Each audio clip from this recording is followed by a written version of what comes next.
Good morning, class. Good morning. How are you?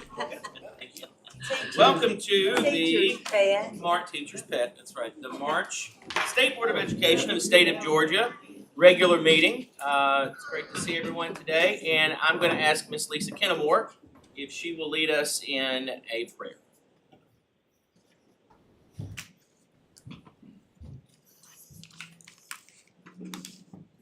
Good morning, everyone. Let us pray. Lord, we thank you for another day that you've given us, a beautiful sunny day, Lord. We thank you, Lord, for restoring us in our right mind with the use of our faculties and limbs. Help us, Lord, to lead this state in education for all of the 1.7 million children. May everything we do be done for your glory and for their good. Help us, Lord, to always be mindful that our children are important and they are our future, and that whatever we do needs to positively affect them. Knowing that you are faithful and able to do all things well, we give you praise and glory in Christ's name. Amen. Amen. It is an honor to introduce our speaker today that's going to be giving us our inspiration. We all can be inspired every once in a while. Mr. Greg Bluestein from the Atlanta Journal-Constitution. And I think everyone has a Bluestein story when they first met Greg or when they ran into him or something like that. So my story goes back about 12 years ago. I did Leadership Macon with a mutual friend of mine and Greg's. And Greg, I think, had just started with the AJC in 2012, right? And there were some things going on, some shenanigans going on in Macon, Bibb County, and Greg was doing an article. And our mutual friend, who I did Leadership Macon with, said, there's a reporter from the AJC who wants to talk to you. I'm like, why me? I mean, what does he want to talk to me about? It's never good, you know. So that was the first time that I interacted with Greg. And then later that year at our mutual friend's birthday party in Macon, I finally get to meet Greg for the first time. And then he said what every good reporter will say, let's stay in touch. And I thought, well, there's never going to be a need that we would ever have to talk. I mean, when am I ever going to do something involved in politics on a state level, you know?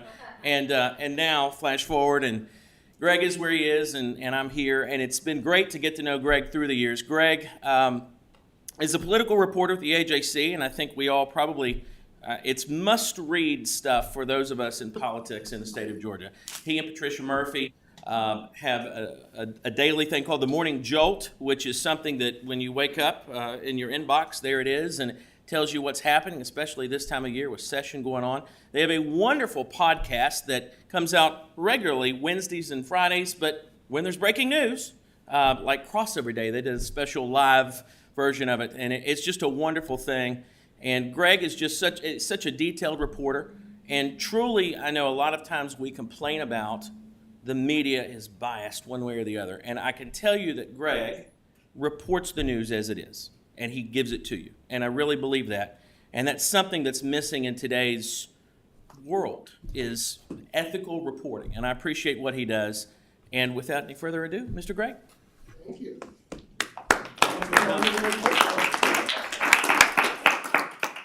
Well, thank you so much for having me. That story reminds me of 21 years ago when I was a student at the Red and Black at University of Georgia, writing for the Red and Black Independent newspaper, and I was covering the state senate campaign of a local construction worker who we didn't know if he would even win, let alone be where he is today, and that guy is now Governor Brian Kemp. And I sat next to a young man who is a fellow sophomore at UGA. His name is Chuck Efstration, and he's now the House Majority Leader, so it's a small world. It is truly an honor and a pleasure to join you today. I'm Greg Bluestein, the political reporter for the AJC. I cover all the drama and the debates across the street at the Gold Dome, on the campaign trail in Georgia and beyond, in print, online, email inboxes, radio, podcasts, TV, all that. But I'm not here today to talk to you about current events. Instead, I want to take you back to the fourth grade. It was 1991, and the Atlanta Braves were at the time at the start of their worst to first season. I was obsessed with the Tomahawk Chop with David Justice and Ron Kent, Greg Olson, Jeff Blauser, and Sid Bream, Tom Glavine, Steve Avery, all the rest. And I was getting ready to enter my last year of elementary school at Woodland Elementary in North Fulton County when my teacher announced we'd have a very special visitor. Our class instantly hushed. We didn't have many visitors, and when we did, we actually had to pretend like we were behaved. And in walked a tall, bushy-haired Alabama graduate named IJ. He told us he was the Atlanta Journal-Constitution's beat reporter charged with covering every Atlanta Braves game for the newspaper. And that's basically when I stopped listening. I honestly don't remember anything else that IJ Rosenberg told me that morning. I just remember going home with a head full of dreams. I told my mom, who was an Atlanta public schools teacher at the time, right when I opened the door, that I wanted to be a journalist. And she was probably horrified. She wanted me to be a doctor. She told me I had to learn how to type. No easy prospect for a kid who was afraid of the hulking computer that lived in our basement and only really wanted to go outside on adventures and to harass my little brothers. But she helped cultivate my vision, and she worked with my teachers to help pursue my goal. I wrote for the Woodland Elementary School paper later that year. My first story was Woodland Catches Braves Fever. And over the next decade at Sandy Springs Middle School and North Springs High School, I was fortunate to learn from teachers who expanded my horizons and helped further my ambitions. I don't need to tell you, anyone in this crowd, the power of education and its role in shaping the future of our great state, or the tremendous responsibility that you leaders have embraced to ensure that every student has access to a quality education. And I'm so grateful that our state's children, my two kids among them, third and sixth graders, are benefiting from your commitment, care, and compassion to building partnerships that drive innovation and change, to making a real difference in the lives of countless students. But I do want to leave you with a reminder that for all the big sweeping policies that this esteemed board envisions and then helps implement, it's the little things that may end up leaving the most indelible impact on the next generation. It's that reminder that everything you do, big and small, matters to the generations of students that you help foster. Because I can tell you that IJ Rosenberg has no idea. He quickly forgot that visit to my fourth grade class because I've reminded him about it many times since then, but I never did. So thank you for hosting me. Thank you for your tireless work you do to ensure a brighter future for all of Georgia's students. Thank you. Thanks for visiting with us today. We appreciate it. Yeah, if you would, and that's what I was about to ask, if you would lead us in the pledge. Allegiance to the flag of the United States of America and to the republic for which it stands, one nation, under God, indivisible, with liberty and justice for all. Greg, I would ask if you could stay for a few minutes, but I know you've got some breaking news that you've got to go cover. Internal news. So we thank you for joining us. Come back anytime. We'd love to have you. Thank you. Yes, sir. Take care.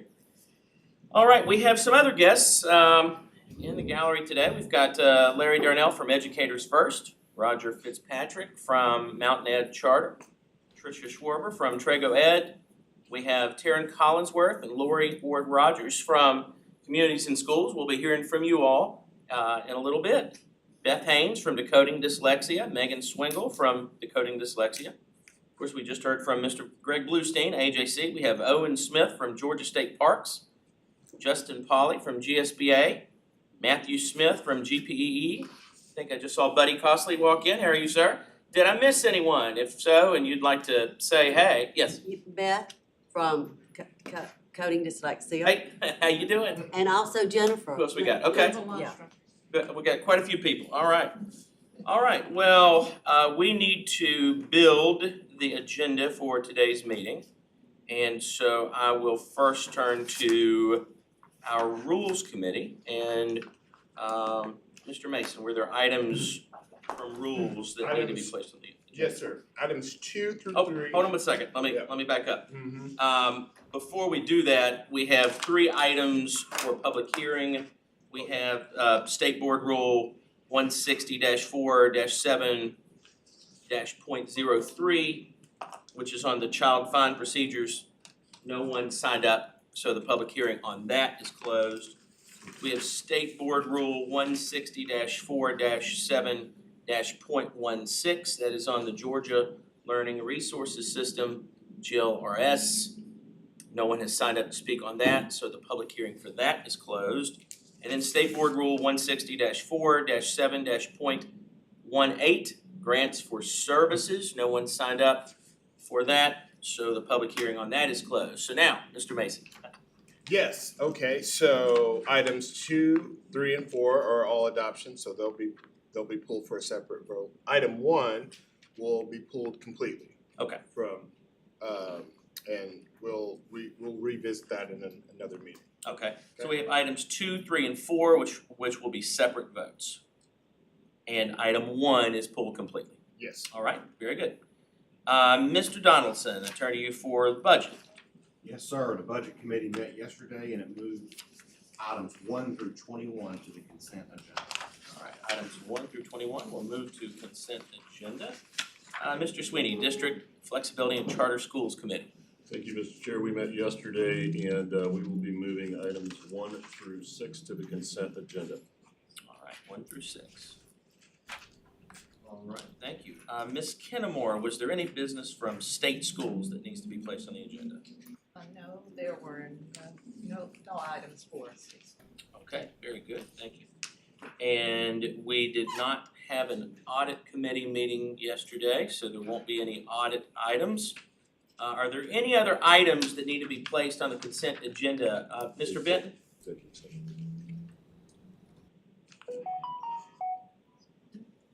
Uh-oh. Is the answer here? Know if he's on. I will entertain a motion at this time if anyone would like to make a motion related to executive session items that need to be voted on.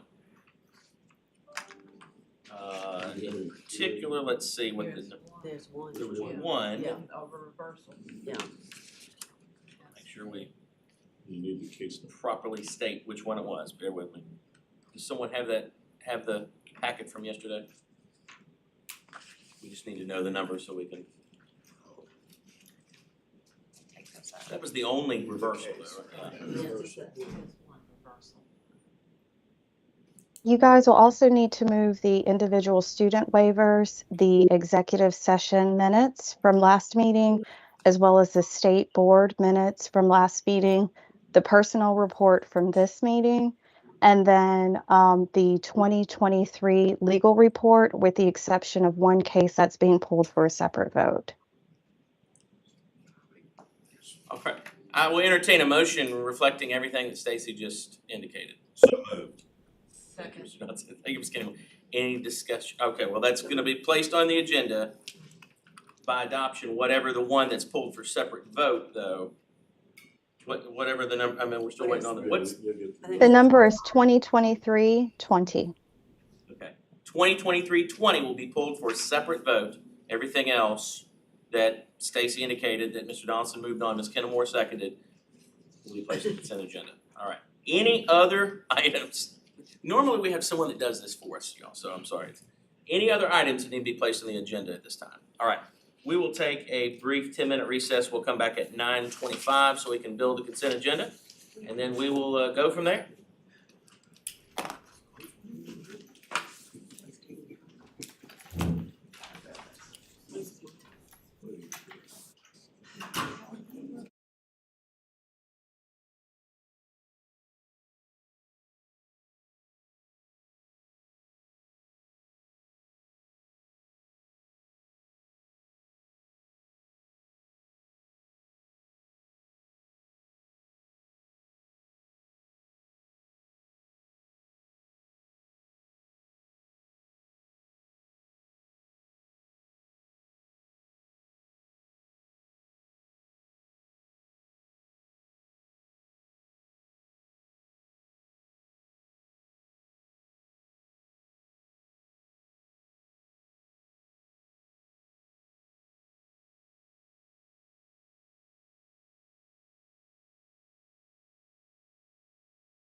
recess.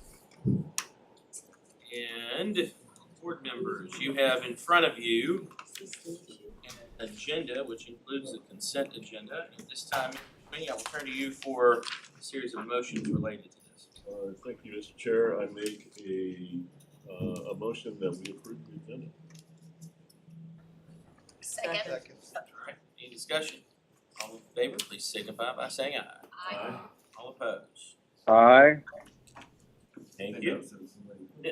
All right, Mr. Chair, I make a motion that we approve the consent agenda. Second. Any discussion? All in favor, please signify by saying aye. Aye. Any Aye. opposed? Aye. All right, the ayes have it. Thank you. All right, we have one executive committee item, and I will entertain a motion at this time. Ms. Kimler, related to the legal appeals. Or is Leonte? Good morning, everyone. Morning. I'd like to make a recommendation to move the following items to the consent agenda. The individual student waivers, the minutes of the February 15th, 2023 executive session, the minutes of the February 2023 state board meeting, the March 2023 personnel report, and the March 2023 legal report, with the exception of one legal appeal that is being pulled for a separate vote. Thank you. Leonte, if what we need now is just a motion on the recommendation for the legal appeal. If you can go ahead and just read that one. Okay, so the individual case number 2023-20, it is recommended that the State Board of Education reverse the decision of the local board in the case number 2023-20. Second. All right, any discussion? All in favor, please signify by saying aye. Aye. Any opposed? Aye. Aye. Thank you all. Passes unanimously. We have three rules items, state board rules that were pulled for separate vote. This time I'll entertain a motion on item number one, which is State Board Rule 160-4-7-.03, the child fine procedures. Have a motion to adopt. So moved. All right, second. Second. Any discussion? All in favor, please signify by saying aye. Aye. Any opposed? Aye. Aye. Ayes have it. Item number two, FP State Board Rule 160-4-7-.16, Georgia Learning and Resources System, GLRS. I'll entertain a motion to adopt that rule at this time. So moved. All right, Second. have a second. Any discussion? All in favor, please signify by saying aye. Aye. Aye. Any opposed? The ayes have it. Item number three, FP State Board Rule 160-4-7-.18, grants for services. I'll entertain a motion to adopt this rule as well. Motion. Thank you, sir. Second. Second. All right. Any discussion? All in favor, please signify by saying aye. Aye. Any opposed? Aye. Aye. Believe the ayes have it. I believe that concludes the business from the, Call for the days. I did call for the nays. Yeah, and there were none. So that concludes the business from the actual business part of the agenda. And so I'll now turn to Superintendent Woods for the superintendent's report. Okay, well, I'll turn this over to Mr. Matt Donaldson, and he will introduce his special guest, so. Sure. Matt. Well, Owen, will you come on up? So some of you may know, but I have a passion for our state parks in Georgia. I've been volunteering at our local state park in Twin City for about 10 years, Georgia Smith State Park. Shameless plug. And I recently attended Weekend for Wildlife with Georgia DNR Foundation. Event held annually, and I met Owen there, and we chatted about our resources in state parks and somehow we got around that I serve on the State Board of Education. So Owen's got some good topics for us on how we can maybe help facilitate our children getting into our state parks. So Owen, take it away. Thank you, Matt. Really appreciate it. And thank you to also I wanted to give a shout out to Chief of Staff Matt Jones, who also helped me today with communications. Oh, sorry about that. So as you may have heard, my name is Owen Smith. I'm the marketing manager with Georgia State Parks and Historic Sites. I've been a park ranger at a number of our state parks. If you've ever been to Tallulah Gorge, I worked there. I also worked at Fort Mountain State Park and at Laura S. Walker State Park as the assistant manager over there. So I have a lot of park experience. I'm not just over at headquarters, but what I wanted to talk to you today was about the value of our field trips at our state parks. Our educational programs are able to bring what the children are learning in their classrooms to life. I think this is really, really helpful. So I was wondering if any of you had ever been to Warm Springs, Georgia before? Okay, yeah, so that's awesome. It's about an hour south of Atlanta, and in Warm Springs, Georgia sits F.D. Roosevelt's Little White House State Historic Site. And what's amazing about this place is you can tour his home exactly as he had it up to his death in 1945. The site also has museums, gardens, and a Springs exhibit. I think it's one thing to learn about the New Deal programs in books and from a teacher, but to walk out onto his porch and see the rocking chairs he sat on as he was contemplating making these changes that were going to affect our nation, that's a really powerful experience. It feels very real. I know it doesn't always feel so real when you're sitting at home listening about it, but when you go and see his kitchen, his dining room, his desk, it is pretty amazing to be able to contemplate, okay, this is a real person, and you can step back in time and see that. So our history, Georgia history, we teach that great. We also have great natural science programming. For me, my relationship with middle school geology, it was a little rocky. It was a little rocky. What a pun. I like What that. a pun. It was, y'all are an easy crowd. Okay. It did feel pretty distant to me, and I really do believe it would have been valuable for me to explore it as being in person. And so at Panola Mountain State Park, where our headquarters is, you can go out on the rocks and you go out on the mountain and you can see Arabia Mountain and Stone Mountain, and you can learn about how they're connected. And that's a really powerful thing to be able to see that and see it in motion. We also have our Native American sites, and they're really something special. I'm sure the approved textbooks for Native American history have some breathtaking chapters, but I do believe that, you know, when you walk to the top of a 60-foot earthen mound and you see where people had created civilizations 1,000 years ago, and our rangers are able to make it come to life, it's really powerful for our students, and I think it's helpful for them to augment not just their classroom experience, but with something in the field.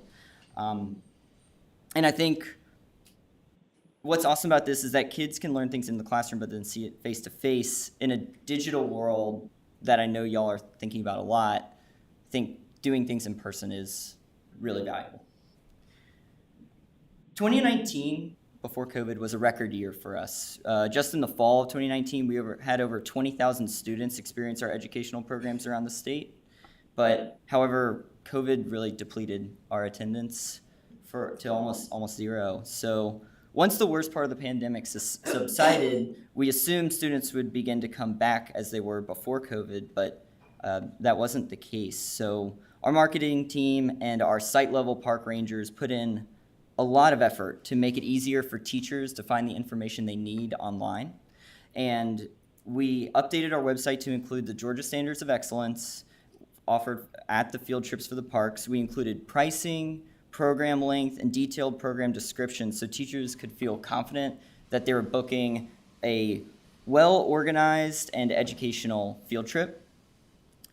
After doing that to our website, we have seen a 10x improvement in page views from what we had before to now. So clearly this is effective, and it's helpful for our teachers to see that. This, along with a postcard marketing campaign, which I put out in front of you, we've been mailing them out. We've sent them out to 600 schools to let them know that we do have field trips. We're trying to let teachers know to come back. We have seen field trips start to come back. You know, I said it was 20,000 in the fall of 2019. In the fall of 2022, we had 15,000 students. So it's really started to come back, and we're really, really excited about that. But we want to see it grow larger than pre-pandemic levels, and we are optimistic about that. We have 66 state parks and historic sites. So what's pretty amazing is that there's nowhere in the state that there's not a state park or historic site within an hour drive of our schools. So and also the typical field trip costs $3 to $7 per student. What I'm asking for today is just support from the board for our state parks and historic site field trips. What we found through interviews with teachers and speaking with them from coming to our sites and what our park rangers experience is a majority of those bookings are directly from teachers reaching out to the sites and then receiving approval from principals. We believe we are a great option for teachers to consider, but are unsure how to inspire them to come and try our programming, especially if it's the first time they've tried it. We recognize that the board's support, however you feel you can provide it, would be a huge lift for our mission. We believe that children are future advocates of conservation and preserving public lands like our parks. Creating positive memories for children at their local park will hopefully lead them to become lifelong visitors, volunteers, or maybe even future park rangers. Thank you for your time. I'm open to any questions you might have. I told Owen to leave some time for questions, so there's always some good questions. So, I see about how the drop-off after the pandemic, and what I've known as I've traveled around to my school districts is that they're really slow getting back to field trips, period, just because of the logistics and all of that. But I think it's really important. These kinds of things are really important because I grew up in a kind of lower middle class family in the city on a third of an acre, in South DeKalb County, really, and had I not had those opportunities through school, I would have never done those things. And so it's really important that we get back on track with that. And I think there's a movement that you need related to the local school systems to make sure they're back on board again, the county school systems, the local school systems, but also through us, because it's really important the work you're doing. Thank you. Last year, we had a chance to go to the Okefenokee Swamp, and just what an amazing property. And to the extent that you can, I know that there's some, it's surprisingly a state park versus a federal area, and I know there's some discussion with federal government about, taking a greater role in that. What's the latest status, if you can comment on that? I honestly probably can't really comment on that, but all I can say is that we plan to continue to have a state park there for the foreseeable future. And Stephen C. Foster State Park is right in the middle of the Okefenokee Swamp. It's a great launch point. I do believe the Fish and Wildlife Service does a great job managing most of the Okefenokee Swamp, but we do have sections in there in different launch areas. Are there any new acquisitions that for the expansion of state parks? Well, every month we're voting on new expansions and acquisitions. We have gotten increased acreage over at Indian Springs State Park and also over at F.D. Roosevelt State Parks. A lot of time, we're not looking at, as far as I know, creating any new state parks at the moment. A lot of times there'll just be 50-acre, 100-acre extra parcels being purchased, and then a lot of times the wildlife management areas. If you purchase like kind of a large tract of land in South Georgia, for example, it can be difficult to manage if you want to make it a full state park. So a lot of times they'll make it wildlife management areas, and then they will slowly shift over to state park areas. So that tends to be how it works. But I grew up in Dooley County, so Lake Blackshear was where we learned to ski at the Veterans Park, and I think when we had our retreat there, a lot of us got to see that beautiful park and the area there, and I think your kids rode Thomas the Train that day. But, I rode that as well when I was 11. They love to get on the track and follow Thomas. But I live in LaGrange now, and FDR is a great place. Like all of our state parks, you can go and there's, usually accommodations in the area. If you want to take your families. For schools, I think, as Martha said, it could be a responsibility of us to go back to our districts and say, hey, guys, these things are really important. And they're not expensive either, really. And a lot of communities will band together and make sure that kids can go and see petting zoos and things that are at the park.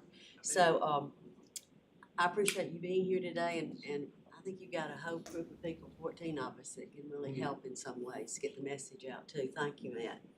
I will say, as a teacher, I know it's one of the things that are difficult is the approval from a school board or a principal, but I think the other part that makes teachers apprehensive about taking kids on a trip is the logistics. So the fact that you have updated that to make it easier for a teacher to organize, I think that's the information that you need to share with your people. Yes. Because it's not the idea of it that's scary, it's the logistics and details of planning it. So that's huge. I did have a question. I teach high school, 9th through 12th grade, and my wife teaches 3rd grade. How do you differentiate the experience for kids at different age levels besides just the curriculum or standards? Sure. Well, first off, our park rangers are really well trained. We take them to annual trainings and also quarterly trainings to learn about new field trips. We have geared field trips. If you go to, on a great example is Panola Mountain State Park has the different field trip things broken out by grade level. So there, if you say, hey, we want to do, I think there's one called Animal Antics, and they have like a stuffed beaver, and they bring it out, and the kids can pet it, and then we also have snakes there as well. And so the 2nd graders are able to, learn about that, but when it comes to the geological stuff, they might not be as intrigued about that or something, but then we can do science experiments with high schoolers and show them how to conduct those on the mountain. So yeah, we absolutely are able to coordinate with different grade levels and approach it. But I appreciate you saying that about the logistics. That was from our interviews with teachers we had, that was the number one thing, is it was just difficult to find the information. I mean, you're calling a park ranger at the park, you don't even know exactly where to begin. So we tried to put all the information that they would need to be able to make their request to their principal. One other, oh, sorry, go ahead, please. Go ahead. Just an idea for graduates, as they're approaching that senior year, pathway completers in particular, like have in the CTE fields at forestry or some of the others, there may be the parks are great settings for research, for a capstone project, or even service learning.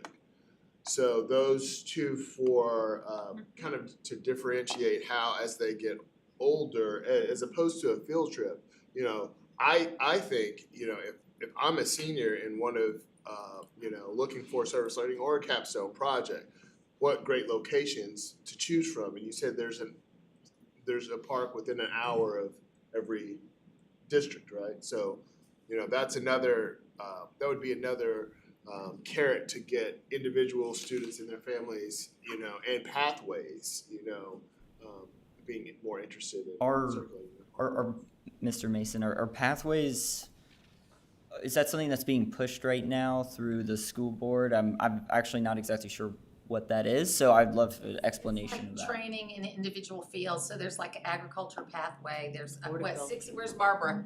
There's like 60 some of them that can do extra training. Yes, and in a particular field that a young person might be interested in going into after college, after high school. So you have the standards lined out there.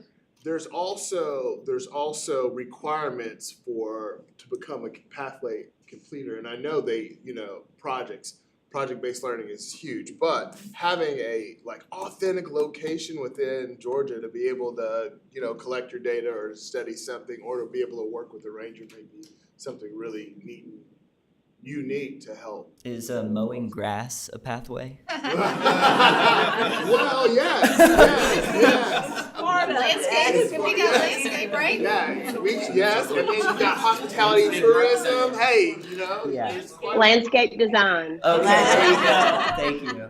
That's a CTA guru right there. No, that sounds really, well, when you're at the park, you know, it's nice to look at the flowers, but somebody's got to cut the grass sometimes. No, this is great. I've not really heard about this, so I'm really curious about looking more into it and trying to make it helpful for our students if they want. Do the students normally do the pathway, or does the teacher organize it? No, the Okay. students. Student. Owen in the back, our pathways expert, raise your hand. Oh, we'll talk. We have over 144 pathways. There's a wildlife management in our agricultural offerings, and I believe that a lot of the schools in Southwest Georgia utilize parks and federal parks as part of that, Okay. as well as timber, that kind of stuff. Okay. But we do have landscape design and floriculture and horticulture and all those types of things as well. So you can connect to him. Yes, absolutely. And what was your name? Roger Ivy.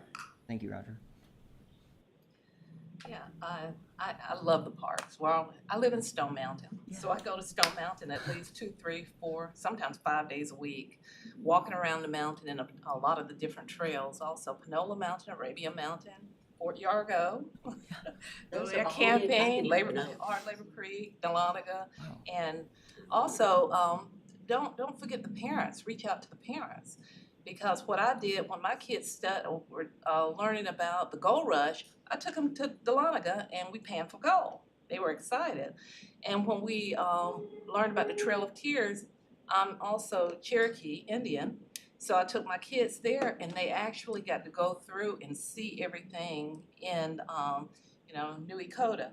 And we went to the Etowah Mounds for them to see about the burial and everything. It's just educationally enriching to what they're learning in the classroom, and it also gives them an opportunity to physically see and to touch and to feel and to see different things that are going on.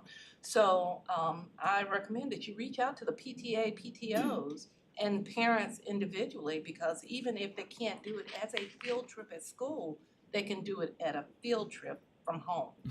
It's a great audience for this flower right here. Yeah. Absolutely. Quick question myself. What do you find to be your biggest barrier right now? In other words, if you had an ask for us as a department, what would that ask be? Again, obviously trying to get word out. We have a lot of state parks, historical sites, some which I think some people have no idea that even exists. So I'm just, again, saying how can we support you in your endeavor?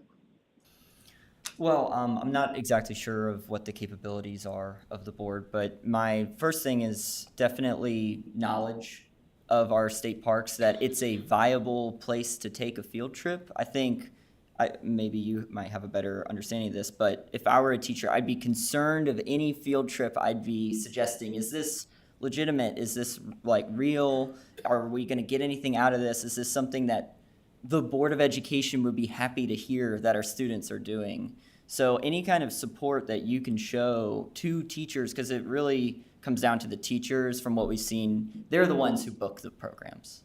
So I know y'all are at the top and they're have a distance between y'all, but that would be the number one thing. And then I guess the second thing would be, yeah.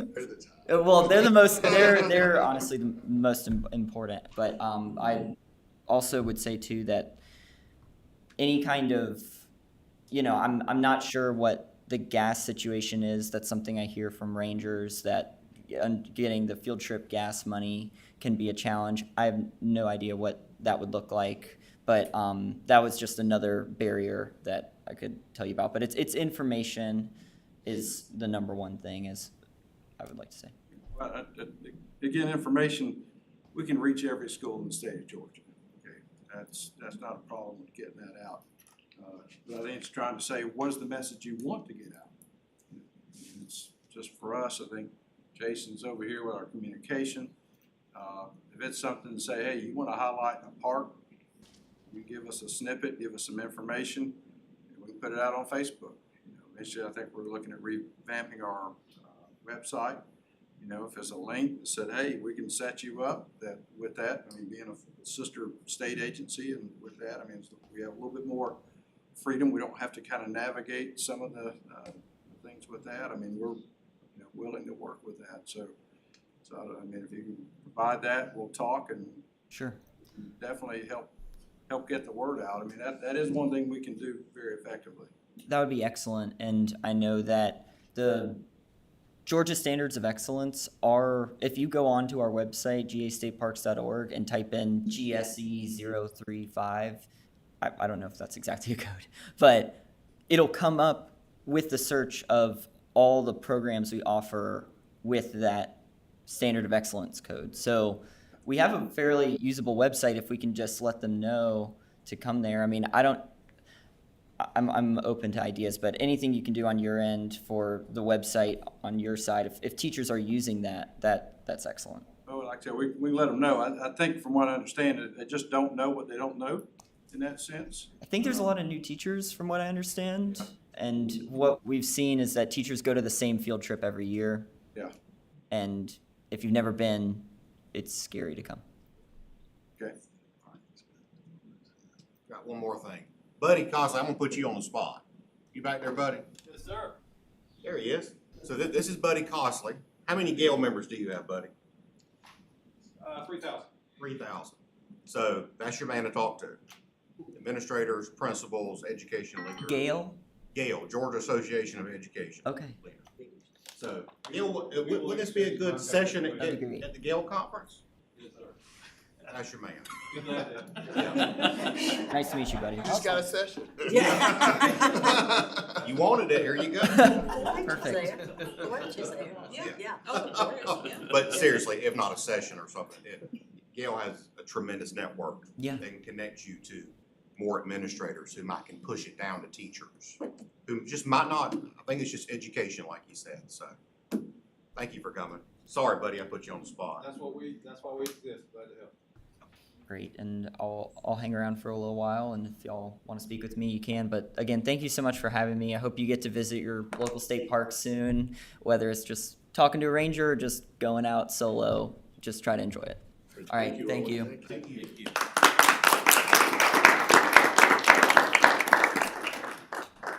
Mr. Chair, at this time, we'd like to call forth Latifa Carmichael. This is what, I think we had a request last month with our Georgia Leads update. She heads up our education support and development team. And today she will be providing an update on Georgia Leads pilot for the teacher evaluation system. Again, shared over the years, just like one size doesn't fit all for our students. We know that the same approach isn't the best way to support our teachers, and we must meet them where they're at. A key component of Georgia Leads is providing personalized supports, coaching, feedback as teachers grow as professionals from beginning teacher to teacher leader. And so I'll turn it over to you. Thank you so much, Superintendent. Good morning. Again, my name is Latifa Carmichael, and I am the Director of the Educator Support and Development Division. Thank you so much for giving me the opportunity to speak with you about this work. I am both grateful and humbled to speak with you about it. Before I begin, though, I'd like to just say thank you.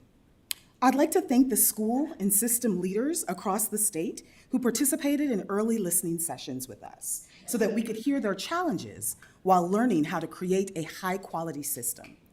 I'd like to thank my division partners who engaged us in conversations to ensure that we had a cohesive plan to support our schools and systems and ultimately our students.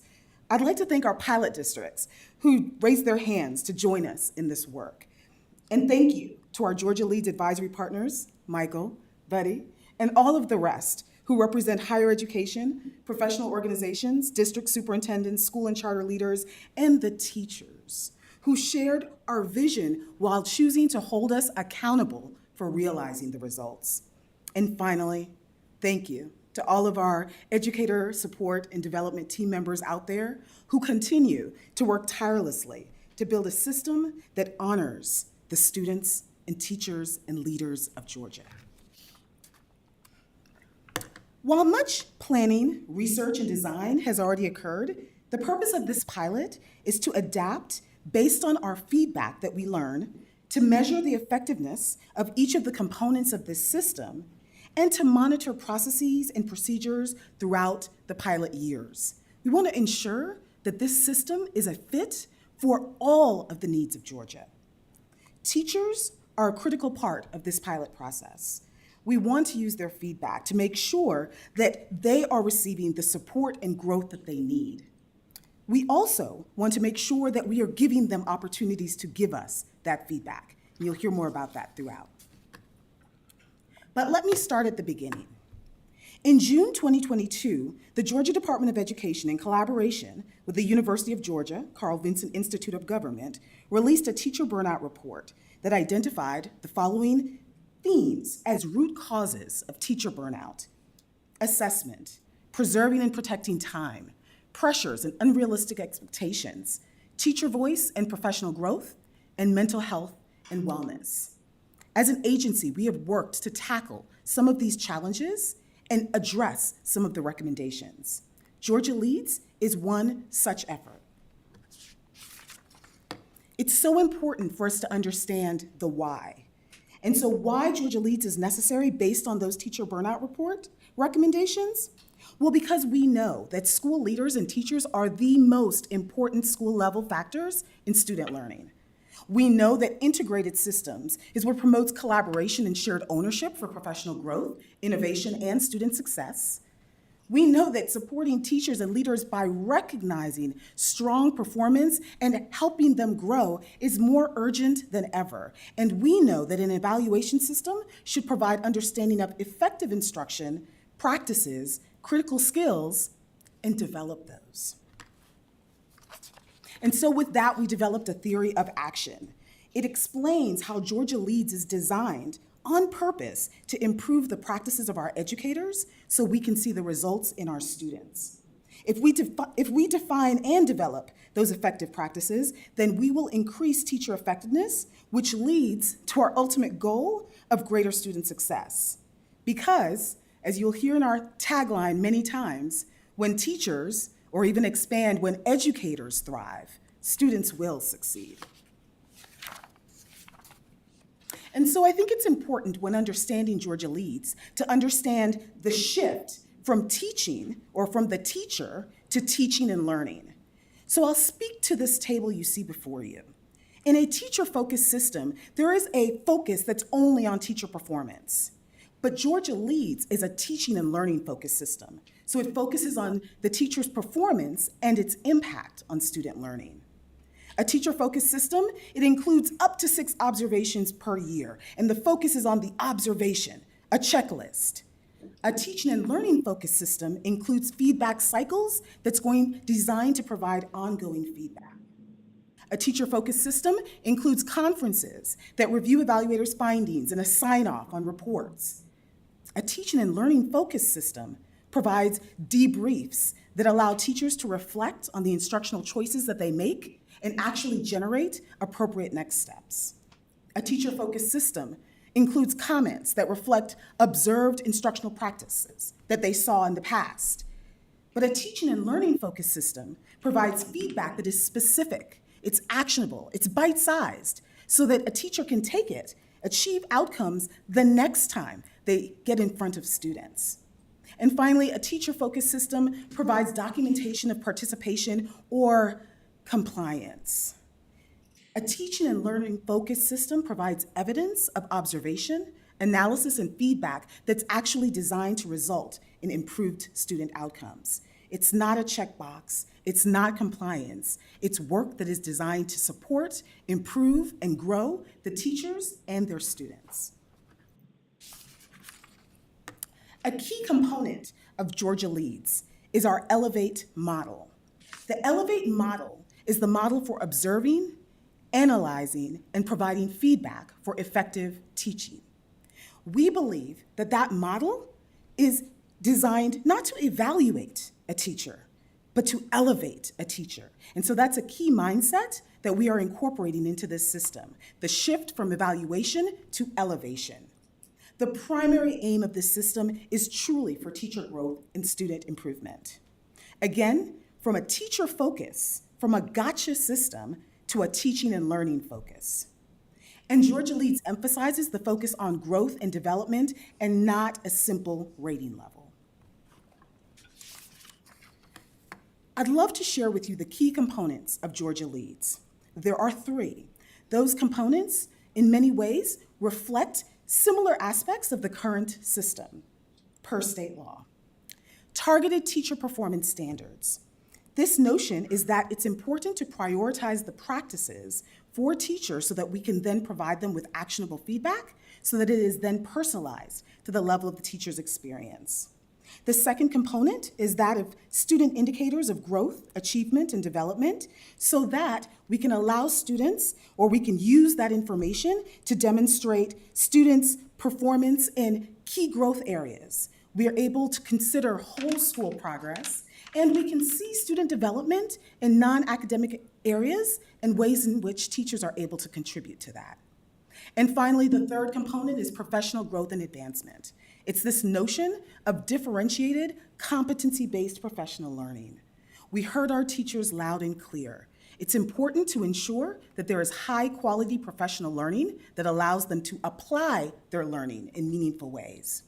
We will also include teacher leadership and career advancement pathways. And finally, what we believe is so important, ensuring that the learning and the growth that teachers are experiencing is positively impacting student growth within their own classrooms. And so before you, you will see the structure by which we have built the Georgia Lead system. You'll notice that for each level of teacher experience, novice teacher, induction teacher, and professional teacher, we've tried to focus the observation process around 3 targeted standards, which are designed to promote deeper growth. We know that teachers will continue developing in the remaining standards as they attend PLCs, attend other types of professional learning, but we want to make sure that if we prioritize key standards for all teachers, administrators, teacher leaders, and coaches can then narrow the support to a few specific skills. Therefore, we're helping them quickly master strategies to be more successful in their classrooms. Georgia Leads recognizes that all teachers do not progress at the same pace with the same needs for support. And so the system is designed to allow for movement through the levels to meet teachers where they are and provide optimal feedback for growth. While targeted teacher performance standards differentiate the standards of focus, there are certain skills that require continuous attention from all teachers, both new and experienced. And you will see them at the base of this structure. Professionalism and communication is embedded in experiences for all teacher types.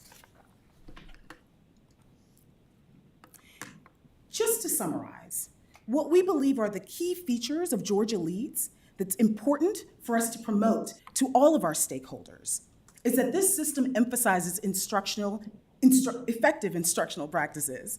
It provides competency-based professional development. It creates opportunity for teacher leadership pathways.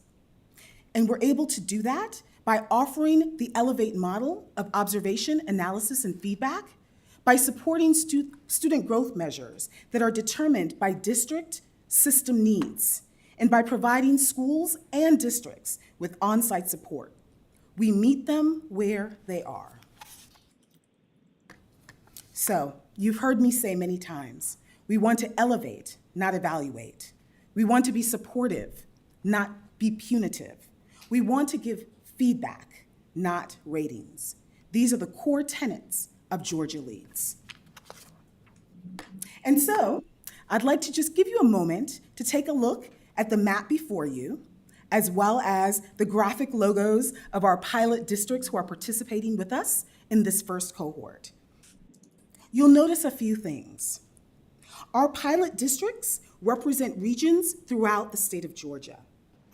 We've partnered with small, medium, and large systems. We've engaged rural, suburban, and urban communities. And we've committed ourselves to listening to all voices. To just give you a sense of our pilot implementation timeline, in the fall of 2022, we began holding our listening sessions again with districts, with system leaders, with members of our agency, and we wanted to really engage to hear what are the challenges and what would an exceptional system look like. We then set forth to engaging willing partners, and so we offered the pilot application. And from there, we established our Georgia Leads Advisory Committee, again, made up of stakeholders from across the state.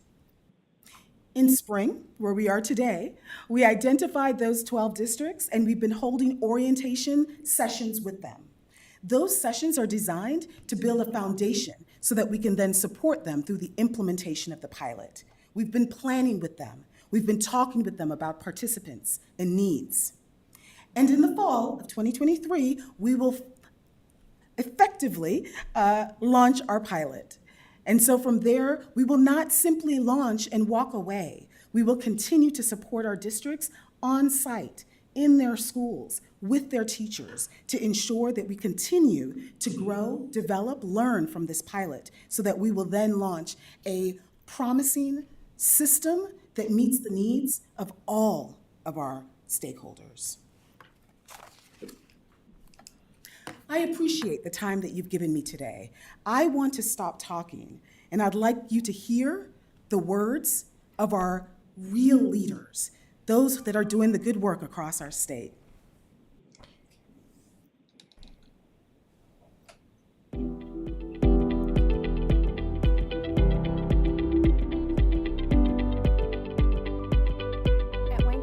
At Wayne County High School, we work really hard to develop our teacher leaders. And one of the things that we do within our leadership teams is we teach our teachers how to coach each other. We do a lot of work with peer leadership and with peer observations and peer coaching.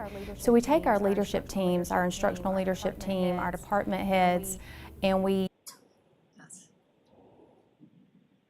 You heard some key words: partnership, teams, observations.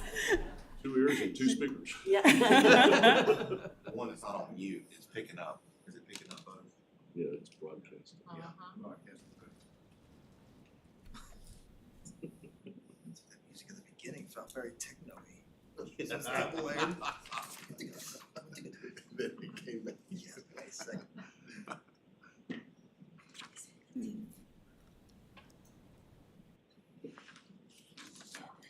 We can't kill the noise because they hear. If it's broadcasting, it's a delay and it's. You can't just go in and mute like first. Can I ask a question while we're Absolutely, ready? sure. So it says 12 districts, so Yes. is that 12 state board districts?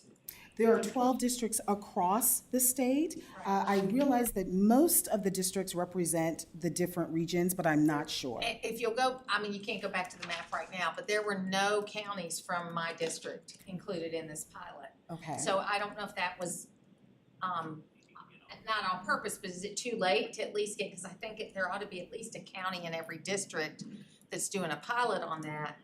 Just curious about that. They selected. What are the They counties? self-selected. They did. They submitted. Selected? Okay. They submitted applications. Okay, all right.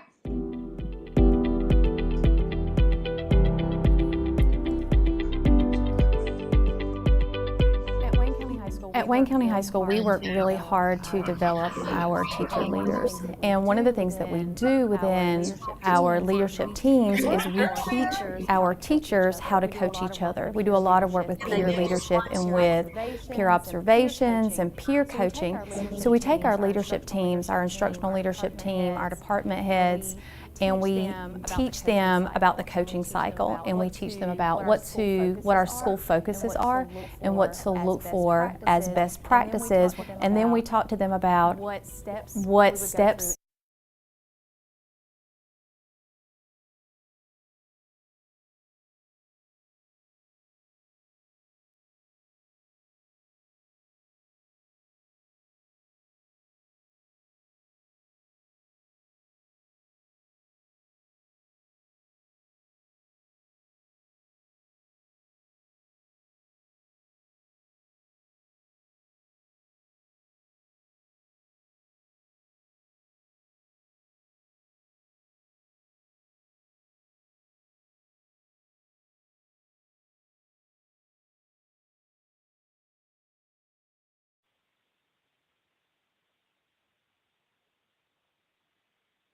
Mindset over a gotcha. And that's what I hear a lot. You know, I'll never forget when I was first appointed, I went to a district And they said, well, I've never seen a state board member before. They said, they were scared. Like, why are you here? Because they thought it was a gotcha. Something was wrong. Like, no, I'm just here to see you. You know, I'm not here to pull out my red pen or anything. So I really appreciate that. And thankfully, someone did from my district, Jefferson County. So I'll be talking with you. I actually picked up Jefferson in redistricting. So I'm interested to see what they're doing. So I'll get with you later. Sure. Thank you. And there will be a second cohort. That is correct. At the end, I wanted to kind of create my call to action, which is in the fall, we will be opening another cohort of pilot district participants. And I would love for you to share some of the work that we're doing and invite your districts to submit an application to participate. And We'll Barbara, be you just inviting volunteer. 12 more. I just may do that. Can you tell us I got some. the pilot districts? Well, You'd like to see the pilot district? I mean, can you tell us who is in the pilot district? Sure, there are 12. I want to make sure that we have them captured, so if you could just put that slide back up so that we can, you can see where they're represented, and we can go through each one.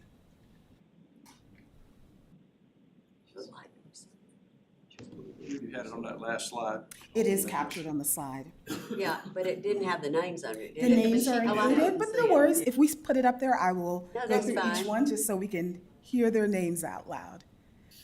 Were there other questions? Yes. Enjoyed our conversation earlier. I've got two questions. The first thing is, and I think, we talk about gotchas versus elevation, okay? So I think the first, thing that I'd say, because I'm hearing up to 6 observations. And we already know that compulsory TEKS has to be performed. So are these observations in addition to TEKS? Or are these in the same universe? It is not in addition to TEKS. So the work that we're doing through Georgia Leads, it meets all of the requirements of state law. So there is not an expectation that teachers are experiencing TEKS and Georgia Leads at the same time. So our pilot participating districts, schools, and systems, they're only using Georgia Leads. And those observations, while we spoke to the 6 observations, that's typically what's used in the system now, as we go to a more teaching and learning focused system, we will differentiate the number of observations based on the teacher's experience. And then one of your slides talked about credentialing, spring of 2023. So is Godot handling the credentialing? Yes, sir. And so obviously you got kind of a short pilot going on. So how does that work given like that short time frame that you've been working with? Yes, sir. So we've been working with those districts from the beginning of spring. We've held kickoff sessions with them, information sessions with their staff. We're also working with the leaders who will be participating in the pilot. And then at the end of the spring semester, May and June, we'll be holding those credentialing sessions with those participants. And then one last question. What is presuming this pilot is successful, what is the targeted rollout? What is that going to look like? And I mean, are you doing it statewide, or is it going to be more on a case-by-case basis? We have not defined the statewide rollout. We want to make sure that we're using this pilot to collect as much information as we can to design a strong system. Thank you. Questions, thoughts? It's very well done. Thank you. Thank you. Yes. All right. Any other questions? Thank you. Thank you very much. Thank you. Thank you.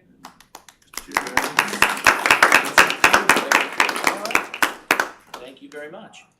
We will move on to the chair's report. We have a variety of speakers today under the chair's report. And first, we've got a speaker out in TV land that is going to be presenting to us today. And I think it was back in October, there was a group of us, and I've told you all this, that went to the NASB conference. And we were invited to apply for and were awarded a grant through the Healthy Schools Facility Network. And part of that, and part of the initiative that we're trying to accomplish joining that network, is to encourage our schools to have safer environments for our students. And so part of what we're doing as to comply with the grant and the initiative is I've invited a series of speakers to come and present to us. And today we have Melissa. And Melissa, I'm going to butcher your last name. I'll let you say it. Hi, good morning. Melissa Fahrenbrook. Thank you, Melissa, from the CDC. And Melissa is the lead health education specialist at the Centers for Disease Control and Prevention. We met Melissa when we were doing our training at the NASB conference in Phoenix back in October. We got to spend a lot of time with her, and I asked her if she would come, and we've been trying to get the schedules to coordinate, and she's able to join us today, and we appreciate what you're doing, Melissa. And I believe you've got a presentation for us, and I will turn it over to you, and thank you for joining us. All right, Jason, thank you, and good morning, everyone. I am just so honored to be presenting to you all today. Just a little background about myself. I'm from Kansas originally. I am a daughter of educators, and I was also a health and PE teacher in Nebraska, as well as a school administrator before I landed at CDC here in Atlanta. So schools are very passionate and very important to me personally, as well as my career. So just so excited to present to you all this morning. And I'm just gonna go off video here while I do my slide deck. Want to make sure that everyone can see it okay.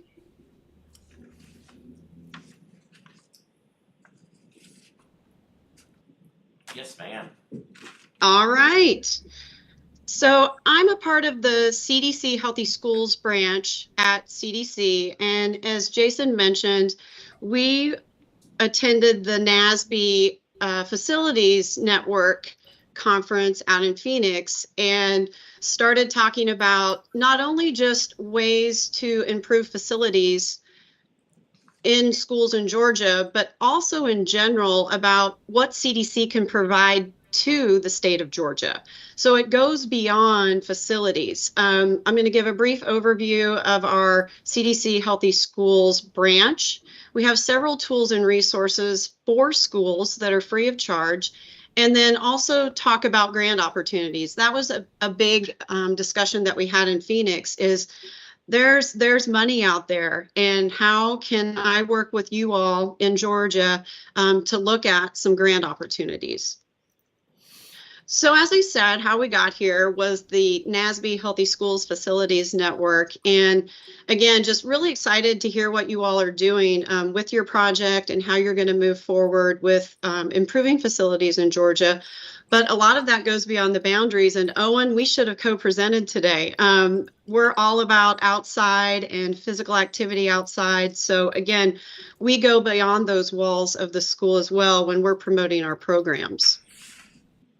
We're a 24/7 facility, and I know when you probably first think of CDC, you think of all the things that CDC's been involved in over the past 2 years. But we also are very passionate about keeping our kids healthy, and that's where my branch is. We're in the National Center for Chronic Disease Prevention and Health Promotion. As you can see, CDC employs over 9,000 employees. I get all the time, hey, Melissa, do you know this person? And believe it or not, every now and then I do know someone when they come up to me and they know that I work at CDC. But again, we are on the prevention side in terms of what we focus on in schools. We provide funding and support to state education agencies as well as state departments of health. We also have an extensive research, synthesis, and translation team in our Healthy Schools branch, as well as evaluation. I have a couple slides on some evaluation pieces. And again, these are things that we can work with you all if you're looking at specific district data, school level data, or state data, as well as looking at it in comparison across the country.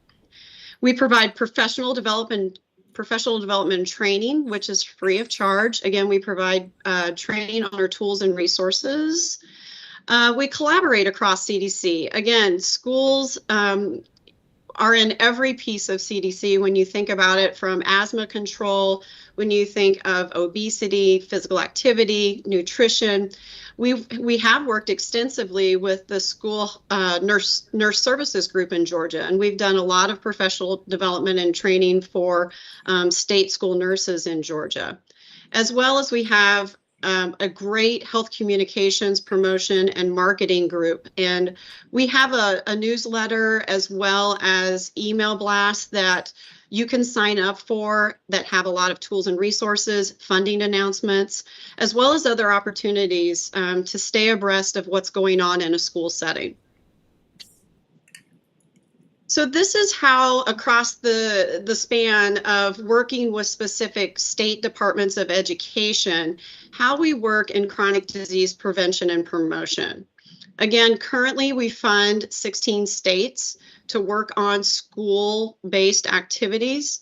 So we provide funding and technical assistance. Now, you don't have to be a funded state to receive technical assistance. We can provide TA to you all, to Idaho, to Utah. Again, it's just a simple email or a call, and that's why I was so lucky to meet Jason and the rest of the board in Phoenix, because we talked about opportunities to connect or to provide professional development at other opportunities across the state of Georgia on CDC's tools and resources. We also work at the local level as well in terms of professional development and technical assistance. We provide the school health index training. We look at physical education curriculum, health education curriculum. We have a water toolkit, oodles of tools and resources on our website, which I'll show in a future slide. But we really work with establishing statewide school health coalitions as well. So those local wellness policy groups, as well as those other school health coalitions. The main goal is, again, to implement tools and resources to help with chronic disease prevention and management of policies and practices. Again, we're looking for those things that are sustainable and that can be implemented. And within those specific activities, when you look at student and school outcomes, we're looking at health services case management, physical activity, healthy eating, nutrition education, and management of those chronic health conditions. Everything is based on the whole school, whole community, whole child model. Again, you can see the student at the center of our model. Again, this is an approach. It's not a program. And again, it's a great way to look at 10 components that look at the course and the whole school as itself, but also with community involvement, parent involvement, as well as always, continuing to have that student at the center. As I mentioned earlier, these are the current states that we fund with our state education agency grant funding. Again, they receive about $400,000 annually over a 5-year cooperative agreement. And these are the states that are currently funded. They're actually in their 5th year. All states had an opportunity to apply for our new funding, which is titled School-Based Interventions to Promote Equity and Improve Health, Academic Achievement, and Well-Being of Students. It starts in July of this year, and we will be looking at up to 20 new grantees that will be awarded with this funding opportunity. And again, this is something that the Georgia Department of Education or Health can always look at applying for every 5 years. Every state's eligible. We also currently fund 6 national organizations. And again, this is an opportunity to be able to connect you all with our national organizations that provide also additional technical assistance and professional developments to the field. Again, we fund them to be kind of our extended arm in terms of that professional development and training out in the field. Again, the information that we provide in our email newsletters, as well as other opportunities for these free trainings. Again, the NGOs that we currently fund provide professional development and training on emotional well-being, school health services, out-of-school time settings, administrative support, as well as looking across the lifespan in terms of PEPA. So again, these are all national orgs that we fund to provide that free training and technical assistance to the field. Another opportunity for you all to consider is to have grants.gov bookmarked. Again, they have grants that are available all the time, and just a keyword: schools, school health, even other topics related to schools, outdoor school, parks and rec, like Owen mentioned earlier, and various grants across federal agencies. So not just CDC, but also looking at the U.S. Department of Education, EPA, SAMHSA. HHS also has grant opportunities in school health, oral health, diabetes, obesity, asthma, and then USDA with their teen nutrition grants. So again, lots of opportunities to research, to look for dollars for your school districts, as well as at the state level. So I'm just briefly going to share some slides that have some of our tools and resources that are available, again, free of charge, all on our cdc.gov/healthy schools website. Again, I'll be glad to share these slides after my presentation with you all as a reference. But on this slide is just a few examples of some of the resources that we have created to support a healthy school environment. So looking at benefits of school-based physical activity, school meal programs, looking at behaviors of dietary and physical activity among high school students. Again, that's some research and data that we have provided. Strategies for using the WISC framework as it relates to physical activity, nutrition, out of school time, and health services. A big one right now that's very popular across the country is employee wellness. And again, that is also an area that we provide technical assistance. We have wellness programs. We also partner with our friends in employee wellness that are actually in our division. So again, a lot of links in terms of videos. We have a wellness guide that's a step-by-step process of how to implement an employee wellness program in your school or district, a water toolkit, and again, lots of data with making the connection between health and academics, because we know that's so important, and we know that that is such a great connection to have so you can have that student success. One of our fun tools that we have on our website is a virtual healthy school, where you can put yourself in an actual school setting and walk through various rooms or areas of the building to look at clicking on. For example, you can click on the school nurse's office, and it can give you tools and resources on health services, to talk about community partners, what things that you can do in a school setting to have an effective school nurse room. There's also the rec center. You can look at the library, looking at how to do a farmer's market or a community garden in your school. So again, everything's connected to a certain part of the school, which then is connected to resources and free downloads that you can use in your schools or districts. And finally, some hot off the press news. We have our school health guidelines that are being updated and coming out this September. Again, there will be 10 articles related to school health guidelines and how to implement certain programs to have a healthy school and a healthy school environment. And so be on the lookout for that. We will be doing a major press release with that coming this fall. So again, we're very excited to have that coming out as well. And then this was a tool that I shared in Phoenix with the Georgia board and things related to schools around ventilation and facilities. So again, we have lots of things on our site related to school ventilation. This is an interactive school ventilation tool, just an example that you can do. You plug in the data, and it'll give you a reading in terms of where you are in terms of your ventilation and how things are going. Again, our webpage has everything. So just remember cdc.gov /healthy schools. and it will take you to all of our wonderful tools and resources. And then also you can sign up for those various email blasts that we send, as well as a Healthy Schools newsletter that does have grant alerts, new tools and resources, professional development, as well as technical assistance. So I will pause there for any questions that you all may have. Does anyone have, I've got one. Melissa, we were talking in Phoenix, and you mentioned earlier about grant opportunities that are out there.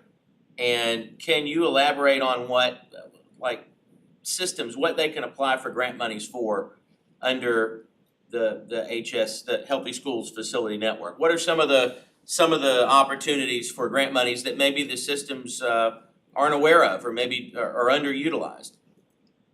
Sure. So again, you can search by topic. And again, it's really what is your need in your school or district, or what are you looking at in terms of opportunities statewide? So you can plug in certain topics. Again, some of the national organizations have grant opportunities to implement physical activity programs in schools, or you may be looking at food deserts or food insecurities. There's grant opportunities to help in terms of updating facilities. Looking at, again, with our grants, ours are more from a statewide perspective, but most of our state grants have requirements that they give a percentage to specific school districts. So they have to identify school districts in their application, and a percentage of those grant awards then have to go to the district level. So it's really a mix, and it's what you're looking for in terms of topical items related to schools, as well as just in general. When you look at mental health, again, another big thing that we're all very concerned about in terms of our students and in terms of our staff. We collaborate with the How Right Now campaign. I didn't have a slide on that, but it's funded through the CDC Foundation. And we are looking at providing grant opportunities to schools, looking at mental health from staff and administrators, as well as providing some funding and resources to specific schools for student programs, as well as linking the communities to those schools. So again, it's just a matter of, what are you looking for? And definitely something I can work one-on-one with you all if interested, or looking for those specific grant opportunities, because they're out there. It's just a matter of looking, searching, and filling out an application. Anyone else? Any follow-up questions? I've got, is Justin out here with the whole child? Can't see over there. And Richard, you might know, did we use did we go through this media when we did the grant for mental health with PBIS? I'm not sure with that. I mean, obviously, there are some there was- correlations here. Yeah, with the federal government, PBIS and what they, Remember? You mean with CDC? Did we do it through that? I mean, there are some don't- correlations. This would be a good conversation to have with him. Yeah. What we're doing Yeah, I here, think so. because I think he would be able to give us some insight onto a lot of things about the grant opportunities there. Yeah. But I know we did something back.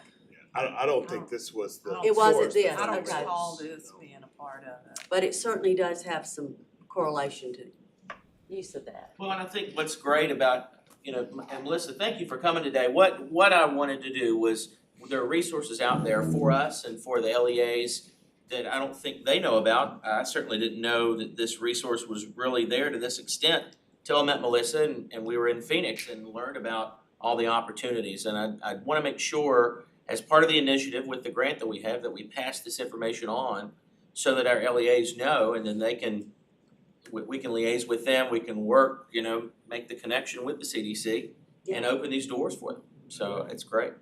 If there's no more questions, Melissa, thank you so much for joining us. We appreciate it. Thank you. If you would send me the slideshow, and I will forward that on to our board members, and we'll get the word out. That sounds great. Thank you. Thank you for the opportunity. Yes, ma'am. Have a good day. Uh-huh. All right, continuing on with the chair's report, I will ask Ms. Helen Rice to introduce our next presenter. Well, most of you, Jennifer Lindstrom is someone that you already are very familiar with. She came to us from UGA, and she is our statewide dyslexia coordinator. And I had the opportunity to hear her at GASIS speak with some of our pilot group, and I called Jason, I said, oh gosh, this is a great opportunity. You know, since Senate Bill 48 came, dyslexia has kind of been in the spotlight. We've been looking at that in early literacy. So, and Jennifer's been with us since the very beginning when we organized our dyslexia committee to work from the law to make it into a rule. And then she put together a great dyslexia working group. And so I just thought it would be wonderful if you could hear what she's doing across the state and with our dyslexia pilot, and also talk a little bit and inform us as we move forward with dyslexia. There are a lot of things that are on the forefront that we're having to answer and do coming up. And so, Jennifer, in saying that, I'll just turn it over to you. Good morning, everybody. I'm trying to connect my computer here. I didn't know if don't know if this cable is fitting very well. I don't know if there's anybody that. They're not plugged up. Sorry, we weren't aware you were. Okay. So quick question for you, for efficiency's sake, so you don't have to keep sending out messages. With presentations, could someone kind of capture all the presentations each month? Maybe we could just throw them in a folder that we can access, just so you don't have to, respond to requests. Can you send me that presentation, just so, it's just a practice. So it's just if that it just goes in the folder and we can access it when we. Yeah, we'll look into setting something up. So then that way we can go, yeah, someone that's a spoke great 2 idea. years ago. Let me just because we can't all go in her purse and find the presentations because you still have them. I know you do. Yeah. They're printed out in her bag. I know, that's what I'm saying. They're Mary Poppins bag, but just so we have that electronic backup. We should be able to do that on assembly, I bet. Are there folders in there? I don't know. There's definitely folders on Teams because we're all on the same teams. That's right. That's right. Great Great idea. What would be good, though, to your point with Assembly, is having them not just for us, but for anyone. Yeah. Keeping them to where they're, because I know we've gotten, and every government entity gets this complaint, but Mr. Downey, I wanted to get to X and it was difficult to find. It's almost like it's hidden, and it's not hidden, but it should be easily accessible for the public. So maybe that's something we can look into. Good idea. Over the coming weeks and months. I know it's a bigger endeavor to do that than it sounds easy to do, but I know there's a lot of nuts and bolts to it. But that's a good idea. Needs a home. Yeah. Keith is back there paying attention. Lift off. Not paying attention at all. All right. Good morning, everybody. I appreciate the opportunity to speak with all of you and the invitation to come share the updates and progress we've made since SB 48 was passed in spring of 2019. As Helen mentioned, it was passed in 2019. I started in this role in September of 2021. So there was a lot of work that had been done in the interim that was in order to address the requirements of SB 48, including developing a handbook, creating a dyslexia endorsement rule, and I was on all of those task forces leading up to that, and then was asked to step into this position. And so the idea is that I would be in this role overseeing this work. It's intended to be rolled out. Implementation takes effect in August of 2024. And so through December of 2024 is when I'll be overseeing this, and then we're talking about plans beyond that. But I'll go ahead. So a little bit about myself. If I haven't met you yet, I think I've met a lot of you, so it's good to see you again. But as I said, I came on board in September of 2021.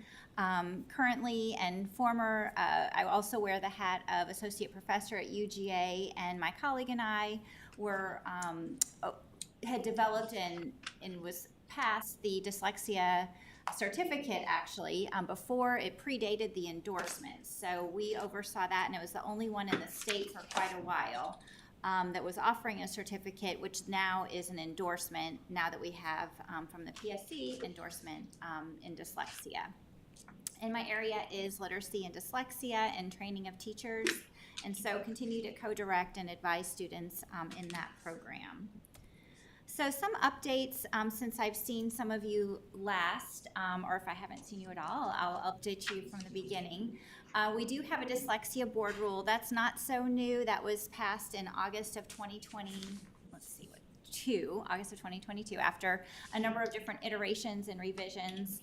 It was approved in August, and that really focuses on the screening process and guidance on that. So taking that component of SB 48 and trying to distill that for educators and schools. We have dyslexia endorsement funding. Currently, that is in effect for 14 of our dyslexia endorsement programs. Those were 14 that were approved as of January 2022, received funding, and we're requesting additional funding. I believe it's on the agenda for today. We now have 17 endorsement programs to continue that funding for improvement and expansion of those dyslexia endorsement programs. We have dyslexia awareness webinar series, and all of these things I'll be showing you more information about in just a moment. We have been working along, very similar to the Georgia Leads that you heard about. We're a little bit farther along in our project in that we are in actually year 3 of the dyslexia pilot. And so we've learned a lot, and we're using a lot of that information to inform policies, practices moving forward. And we do have a dyslexia task force that I'll talk more about as well. We're anticipating that you all will be looking at and voting on a list of dyslexia screeners. That's part of the board rule that's required. We are creating dyslexia screening guidelines, revising the dyslexia informational handbook, creating a parent handbook, and we are in almost at the end of our 3-year pilot project. So I'm going to talk more about all of this right now. Beginning with the endorsement programs. So these are 17 approved by the Georgia Professional Standards Commission for dyslexia endorsement programs. They consist of RESAs, that's the majority. We have Institutes of Higher Education, public universities, programs there, and their educator prep programs, and then also some private institutions on this list. The majority are offered online, and they vary in terms of undergraduate, graduate, hybrid, co-offered in that way. Some are in isolation that you can get it, some are embedded within degree programs. And I meet quarterly with the dyslexia endorsement program coordinators to share information, resources, updates. So the hope and goal is that we have more standardized information that is being disseminated, and also the content across the programs that different instructors and faculty can share. In 2021-22, there were 545 dyslexia endorsements issued, and we have already exceeded that for the current year of those who are enrolled in these 17 programs who are receiving partial or full tuition support. So we're excited about that.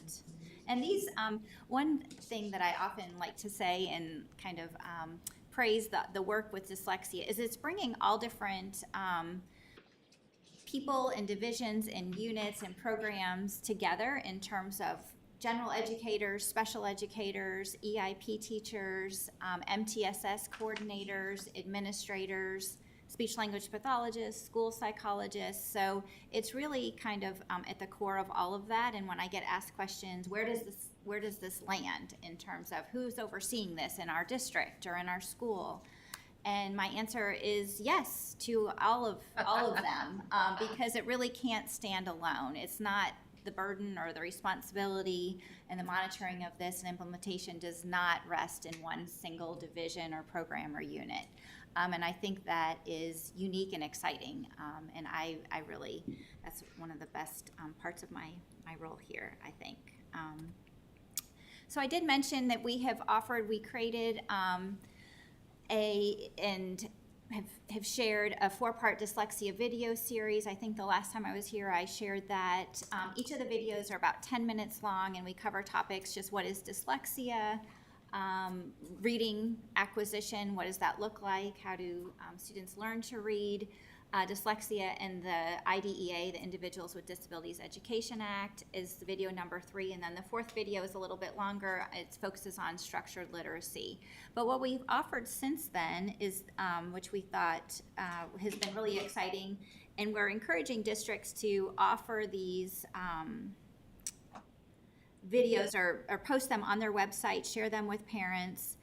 But we have this 4-part webinar series that we offered to support those the shorter videos, in which a colleague of mine at University of Georgia, who was a content creator for these videos, where we kind of unravel what those videos are. So they're about an hour long for each of them, with, again, the 4th one being a little bit longer.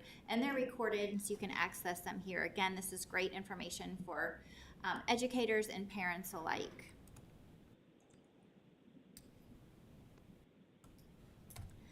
And we also recently offered, as I think I mentioned already, we're in year 3 of the dyslexia pilot program, and we have 7 districts, which I'll show you which districts those are in just a minute. But I work very closely with these districts. I feel like they're now family. We have been meeting at minimum monthly, doing dyslexia pilot assistance chats, but then have since also been working much more closely and regularly in terms of sharing what we've learned. So we had a 2-part dyslexia pilot panel. The first session was in January, and the second session was last week or 2 weeks ago in March, and we had representatives from the different pilots sharing information. The first one was more structured. We covered their core reading instruction, lessons learned, challenges that they had faced, screening and what that process looks like, progress monitoring, and then also database decision making through the progress monitoring system that they have. And then the second session, we really focused on who their leadership team was, how they made those decisions, how it's changed and evolved. And a really big takeaway, which I'll share these takeaways too today, is how many different types of kind of shifts they've had to make over the last 3 years with regard to core instruction from their lessons that they've learned, and also their screening process or screening tools they use, and really how they're making these decisions about supporting students. So this is and let me back up for just a moment. Through those dyslexia webinar series also, we created a discussion and planning guide, which is intended for all school personnel who are interested in preparing for the implementation of SB 48. So it guides the recipient, I guess, or the user through a series of questions by topic for them to analyze and think through their current process and systems and what needs to change to better prepare. So there's guiding questions and planning prompts for this team or this leadership team to go through together and determine strengths and weaknesses and where they should prioritize their efforts in the next few months, couple of years, and so on. And we're planning to, at the close after this June, which is the end of the 3-year pilot, to offer next year in preparation again for all districts to have monthly dyslexia technical assistance chats, drop-ins, and we'll have topics, and we're going to have representatives from the department in MTSS, special education, ELA, assessment, to answer their questions and help, again, provide more guided support for each district. So this is the timeline. You will see that the first year was really a planning year, and then beginning in 2020, 2021 was the first year of implementation, and we're just finishing up the year 3. We have contracted with the Serve Center and initially SREB to help support this pilot program. And each year in the spring, we've conducted district interviews with representatives of the pilot districts. And this year, we've actually also interviewed school personnel at the school level to get their input and thoughts on how it's going, and comparing what they've said compared to what the district representatives have said. So that's been very enlightening. Here are the 7 participating districts, and just as Georgia leads, it was self-selected, so any district could apply, and it was my understanding, again, I wasn't here when that selection was made, but all the districts who did apply were selected. There was no funding associated with these, with the districts who are participating in the pilot.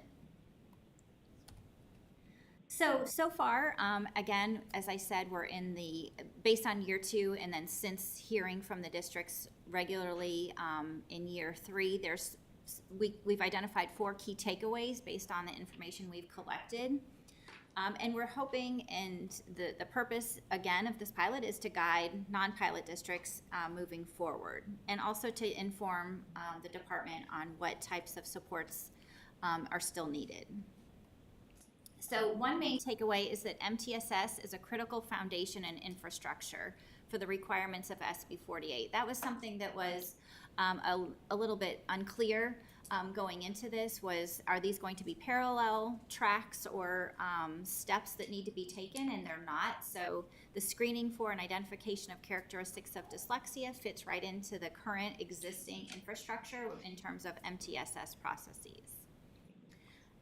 Also, accurately identifying students with characteristics of dyslexia requires that all students receive strong core instruction in reading. And that second webinar I mentioned that happened on March 9th really kind of drove home that point that all these districts have learned that they really had to take a very close look and scrutinize their core reading instruction, because they didn't feel like they were able to say with confidence that a student who's struggling in reading, that it was that they had adequate reading instruction in Tier 1, to then say, well, they're demonstrating characteristics of dyslexia. So they've really had to make some hard decisions and take a closer look at the type of instruction that was being provided and the training these teachers in Tier 1 were receiving. A third key takeaway is that fulfilling the requirements of SB 48, it does require time, training, and a clear process. And that's what you'll hear me talk about in a moment with our dyslexia task force and what they've been asked to do and help assist with. And then the fourth key takeaway, and of course there are many more, but I wanted to really just highlight these 4 for now. But pairing students with strong instruction and the right intervention for their needs is the goal for all students, whether they have characteristics of dyslexia or not. So again, at the end of the day, the label, the identification is not important, but it's supporting these students and making sure that we're matching intervention with need at every tier along the way.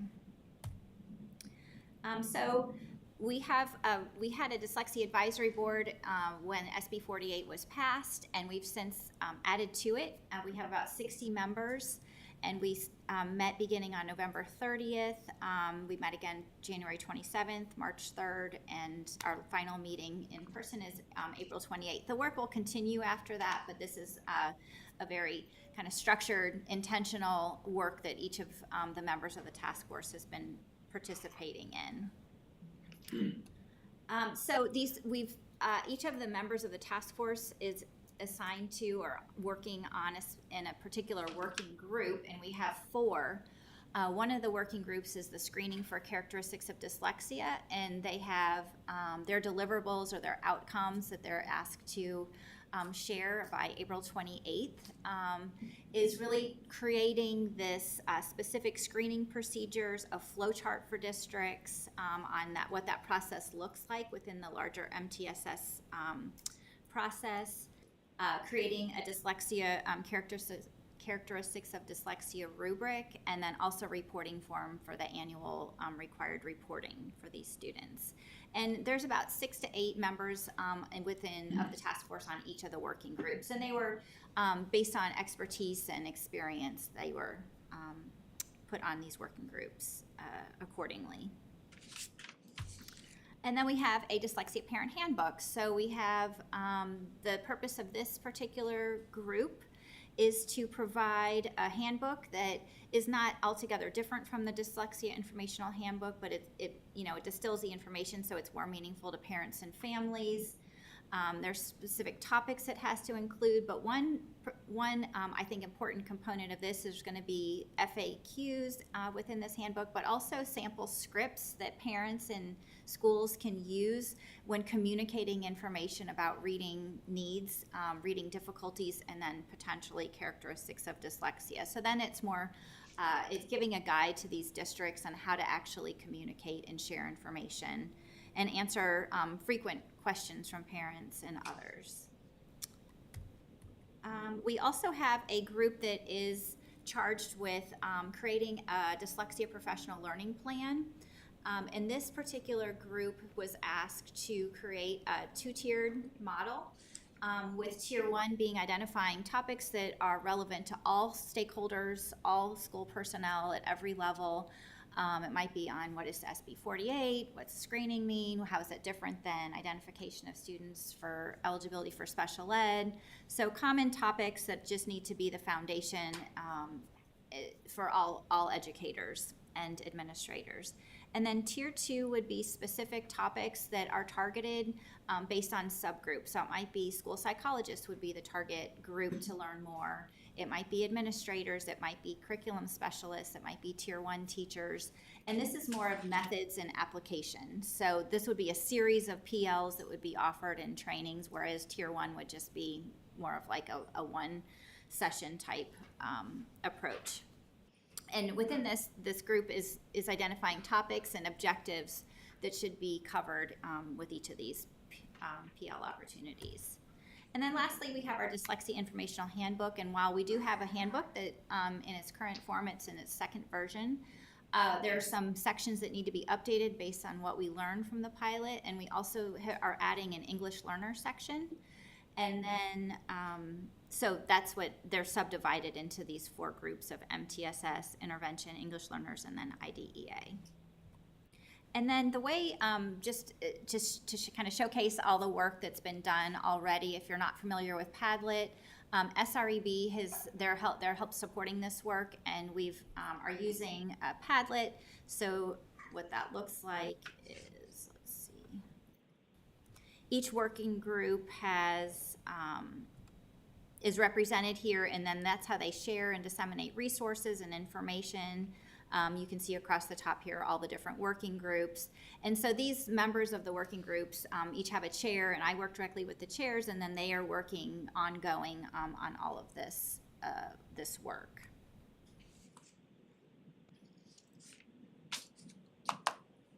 And then, let's see, I think that really covers it. This is our dyslexia website, but if you haven't had a chance to take a look at it, this is your first go-to in terms of information, resources.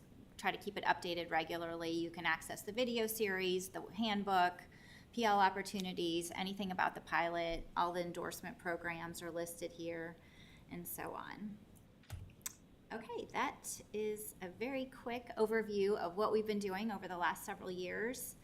I'm happy to go back and talk more about any of these topics or components that I just addressed, or answer any questions you might have.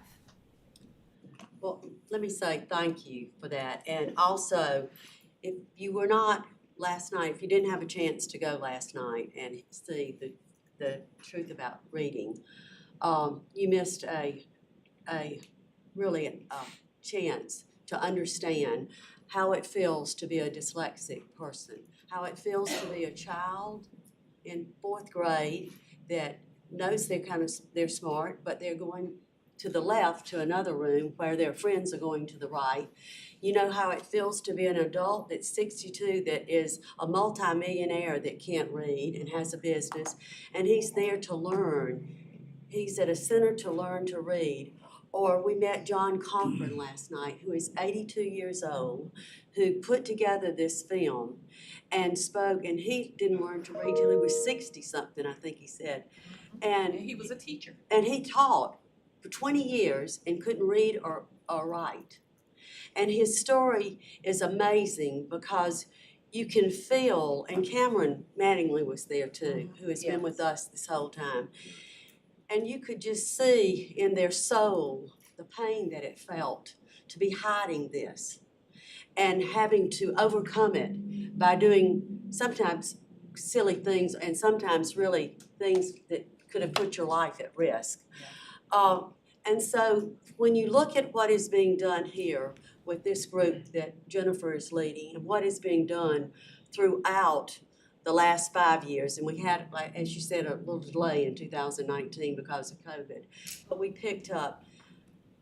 If you don't do anything today, I encourage you to go to these websites. Look at Sold a Story.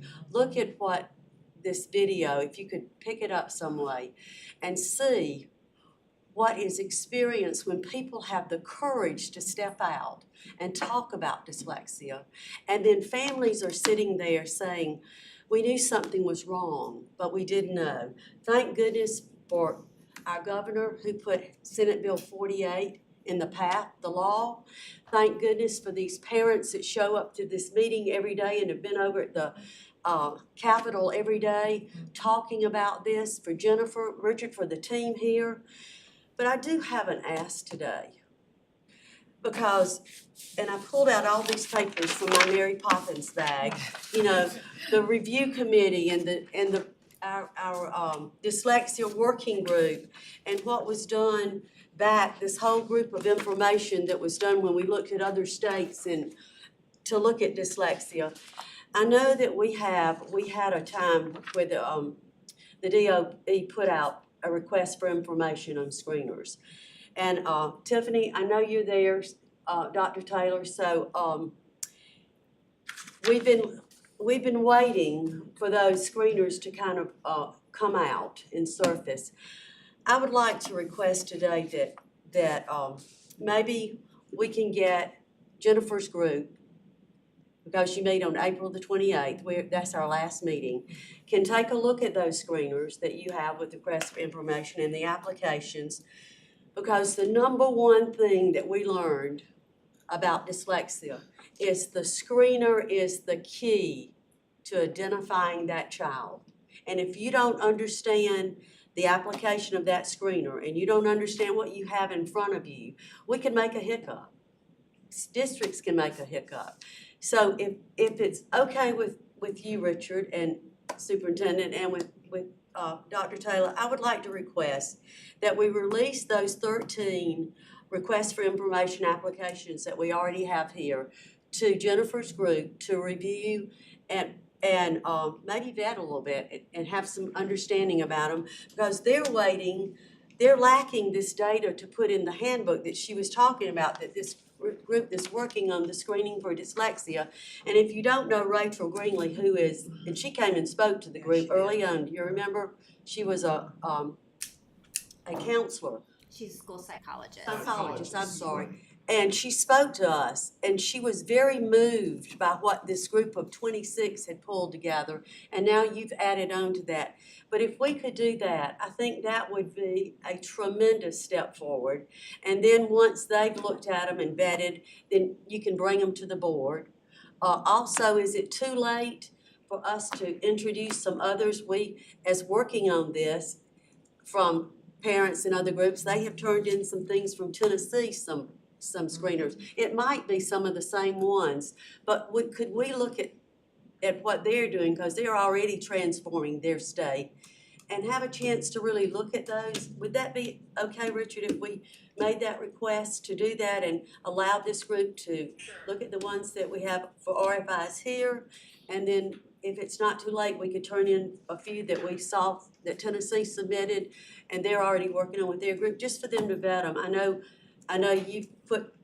we'll have these come back to us to vote on, but it sure would be great to have the creme de la creme of the groups that are working on it take a look at it, because we know that's one of the most important things. And as I said, if you sat there with us last night and heard the testimonies and saw the parents of kids that had dyslexia and the people, the young people that are now in their professions that are dealing with dyslexia, that had to either train themselves or get help from an outside source to learn to read, you would be saying, yes, yes, yes, thank you, thank you, thank you. How can we do this the best? We have a chance in Georgia to do something right and do it the best that we can. And I don't know if I'm passionate. I don't know if anybody else feels that way, but I think it's important that this group look at those screeners. And if it's not too late, us give 5 or 6 that we got from Tennessee that was sent to some parents and to some of us, if we could vet those. And I just want to ask a clarifying question. That's something that I misspoke on about screeners. So screeners are an important, critical first step, but there's an evaluation phase. Correct. That is separate and equally important, that has a different decision-making process. And sometimes those two things get confused. You're absolutely right, yes.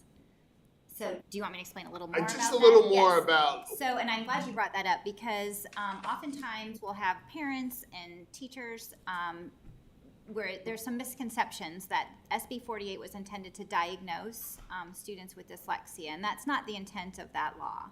It is to identify characteristics, which we would do through that screening process. And what we found, a lot of districts that they have opted for kind of a 2-tiered screening process where we administer the universal screening to all K-3 students, and then progress monitor, intervene, and then follow up with more what they're calling, some states call it this too, a level 2 screener. For more select students who are either not responding or still showing these characteristics to a more severe level.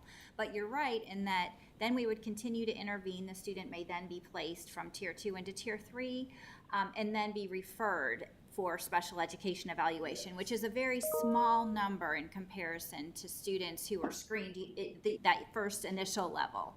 And some of those students may be eligible for special education and some may not. But that doesn't mean then they're just put back in tier 1 and left to at their own devices and try to figure this out. So they're still receiving support then in tier 2. So that is, you're right, it is a multi-tiered evaluation process, with each being more comprehensive and more explicit in the types of skills that are being assessed. Unique for the individual student as well. Yes, that's true. Ms. Rice's question about 13 screeners. So how did we come to those 13? That is Was a there question an for open Dr. hearing? Taylor. Is that I'm here, so I can speak to it if you guys can hear me. Can you hear me? Yes. Great, thank you. So we did a request for information really back in September through the state procurement process to allow vendors to be able to submit their proposed dyslexia screeners that met the requirements of dyslexia as outlined in Senate Bill 48. Those screeners or those vendors did provide their proposed screeners to the department. We didn't get a lot of interest, so we did then send out broadly, again, the application to different vendors to get more information. Again, that process, just because we are soliciting requests for information for anyone who may have potentially viable screeners for dyslexia to submit their screeners in prior to being submitted to the board. Then we continue to accept those requests for screeners as they come in.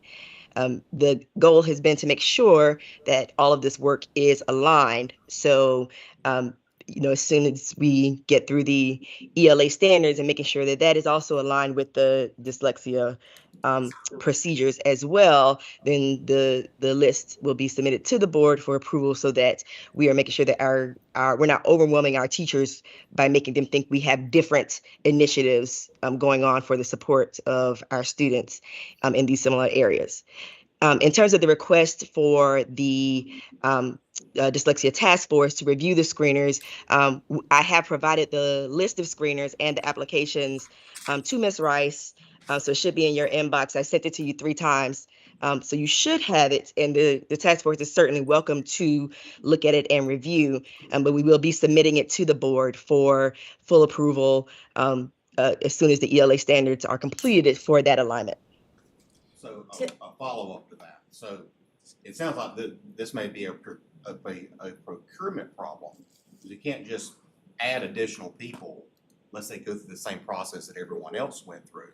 So we can't give 5 or 6 more an unfair advantage that the other ones had to go through, because then that's giving the vendor an unfair advantage to potential state resources. Two questions. Well, Is that right, Tiffany?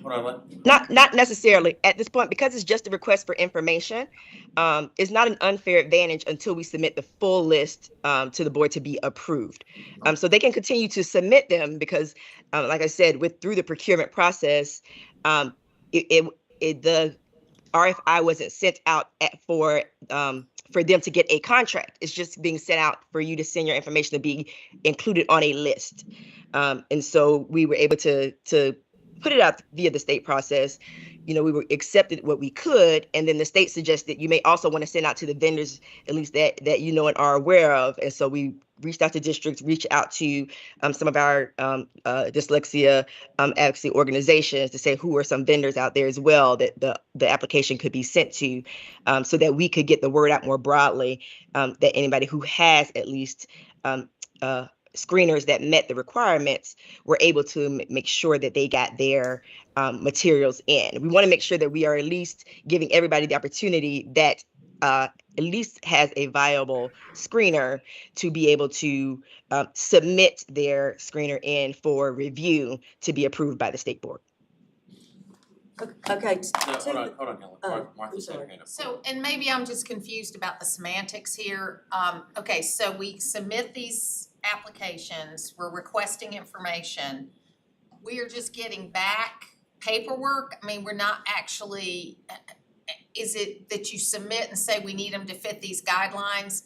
Are people testing these, or are we just picking these from paperwork? Maybe I'm It's an missing application. The application asks questions about the components of dyslexia that are outlined in the law, and it asks them as well to submit if there's any research basis for their screeners as well. And then we'll make the decision based upon this list that we are provided at some point in time. Correct. Okay. Okay, 2 things. After I texted you this week, I did get the screener thing, but the past 2 things I didn't get. I couldn't open up that PDF, and then Matt said he was going to send me that thumb drive. Well, and I didn't get that, but I do have it here. So, but I don't have the application forms for them that was to go with them. I've just got. It looks like they're about 1, 2. About 3, 5, 6, 7, 8, 9, 10, 11, 12, 14 or Yes, ma'am. something. You should have a PDF list as well as a link that includes the full batch of applications, because the applications we couldn't send them in individual document links because they were too large in terms of the file. So we sent them as a link to you as well. Well, we'll have to work on that here, but Absolutely. I do. And I'll work with, like I said, we'll work with Jerry to get you a PDF as well. Okay, well, I don't need it if I can get in the link, but let me ask you this too. But the way that came from an RFI was y'all had 2 questions. And when the vendor sent it in, if it passed those 2 questions, it went to the right. It went in as qualifying for the RFI. If it didn't, things got thrown out. Oh no, ma'am. We had a more extensive application than that. The application actually asked them about each of the components, and it asked them in terms of the components to outline what grade levels that were being assessed on each of the various components that were outlined in law, and how. And the sort of the expectations and notes that they were planning information they were gathering from each of those components via the screener. And it also required them to then provide a research or validation basis for their screeners as well. So it was more extensive than just a yes or no. I can share the application as well if that's helpful. Okay, if you can share that with the whole group. All right, absolutely. So once we know this, and once we know now that you haven't closed, I'm struggling a little bit with even having to wait on the standards, because to me that's really not going to affect the screening from what I know. But you'll have to help me here. I know that when we looked at the rule, and we looked at all the Arkansas and Mississippi and the other states, that their screener, there were certain qualifications for kindergarten, first grade, second grade, and it really didn't, I mean, what we're doing now as far as ELA wouldn't affect the screener. So, for us to wait on our ELA standards, I'm a little nipped at that, because I think this doesn't really have any control with the ELA standards. Help me understand that. Absolutely. So we got lots of moving parts going on right now, particularly in Georgia, particularly around literacy. As you know, we've got a number of literacy bills that are across the street that require screeners. Obviously, we got the dyslexia for screeners, in addition to requests for funding for screeners. But I think also with our ELA standards that you all in our team have done a lot of work around trying to make sure that we incorporate all the components for both structured literacy and dyslexia supports within the ELA standards. So our goal has been to make sure that all of these pieces that we have together are aligned so that it does not feel that we're not overwhelming teachers with different initiatives. So now we're saying, here you have a dyslexia screener, and then we're going to come back in 2 months and say, now we need you to do another screener. And we've got a list for dyslexia, and we've got a list for structured literacy, and then we've got a different lists and requirements for ELA. So the goal here is just about alignment and making sure that all of these very important parts fit together in a way that our teachers are able to best support our students and that they're not overwhelmed in trying to meet the needs of our students. Okay, well, the two screeners that are in question kind of align with each other, and there is a line item in the 2024-25 budget to help fund the screeners. So those two things are probably one and the same. But the other thing is that I know you said something about having to buy screeners, and I don't know if y'all have even thought about this, but there is a partnership with Stanford University, and they have a rear screener, I think. And if you could look into that actively partnership with them to use their universal screener, it's a free screener, and it has research done on it, and it's been tested. So that might be something just to look into right now.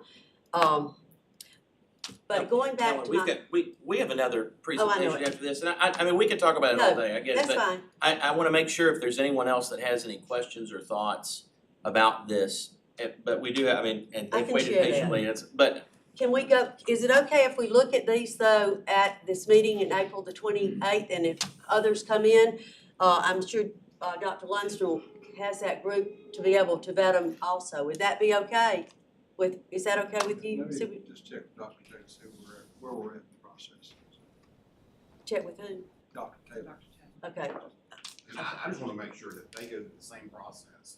The others have gone That's through. what we want. Because we do not need to give people an unfair advantage and access to That's something. not what we want. As long as they go through the same process as the others have gone through. And be it's vetted. not closed, it's an open-ended request. I mean, I just want to make sure we're not giving people Trust unfair me, advantages. that would be the very first thing, is Okay. no unfair advantages to what they come in. Well, then you can have someone connect that- them to the process and they can go through the process. Vetting is important, it's gotta be done. And just to clarify, I wouldn't recommend that the entire task force No. weigh in. No. It'd be the select screening Right. group who has expertise in this, so we don't need 60 people Right. weighing in necessarily. That's Don't what- have expertise in this, but we do have a subgroup that does. Exactly.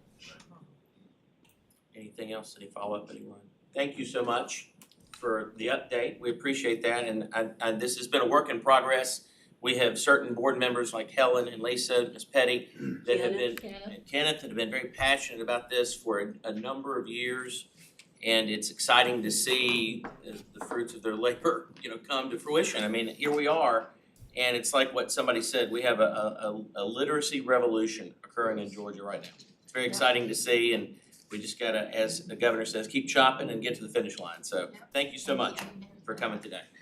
All right, we do have one other presentation from Communities in Schools, Central Georgia. Ms. Taryn Collinsworth and Dr. Lori Rogers from Bibb County are going to be giving us some updates on some exciting things that have been going on.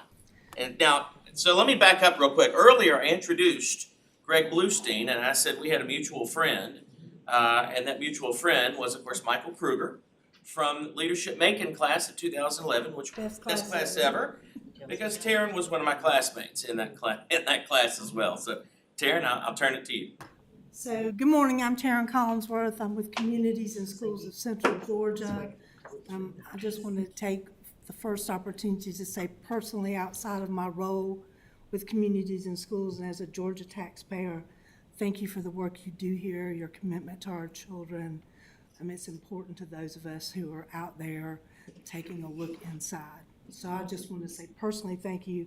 Step back into my role as CIS, and we thank you as well. We've want to do a presentation here this morning that shows you a little bit about the good things that are happening around the state.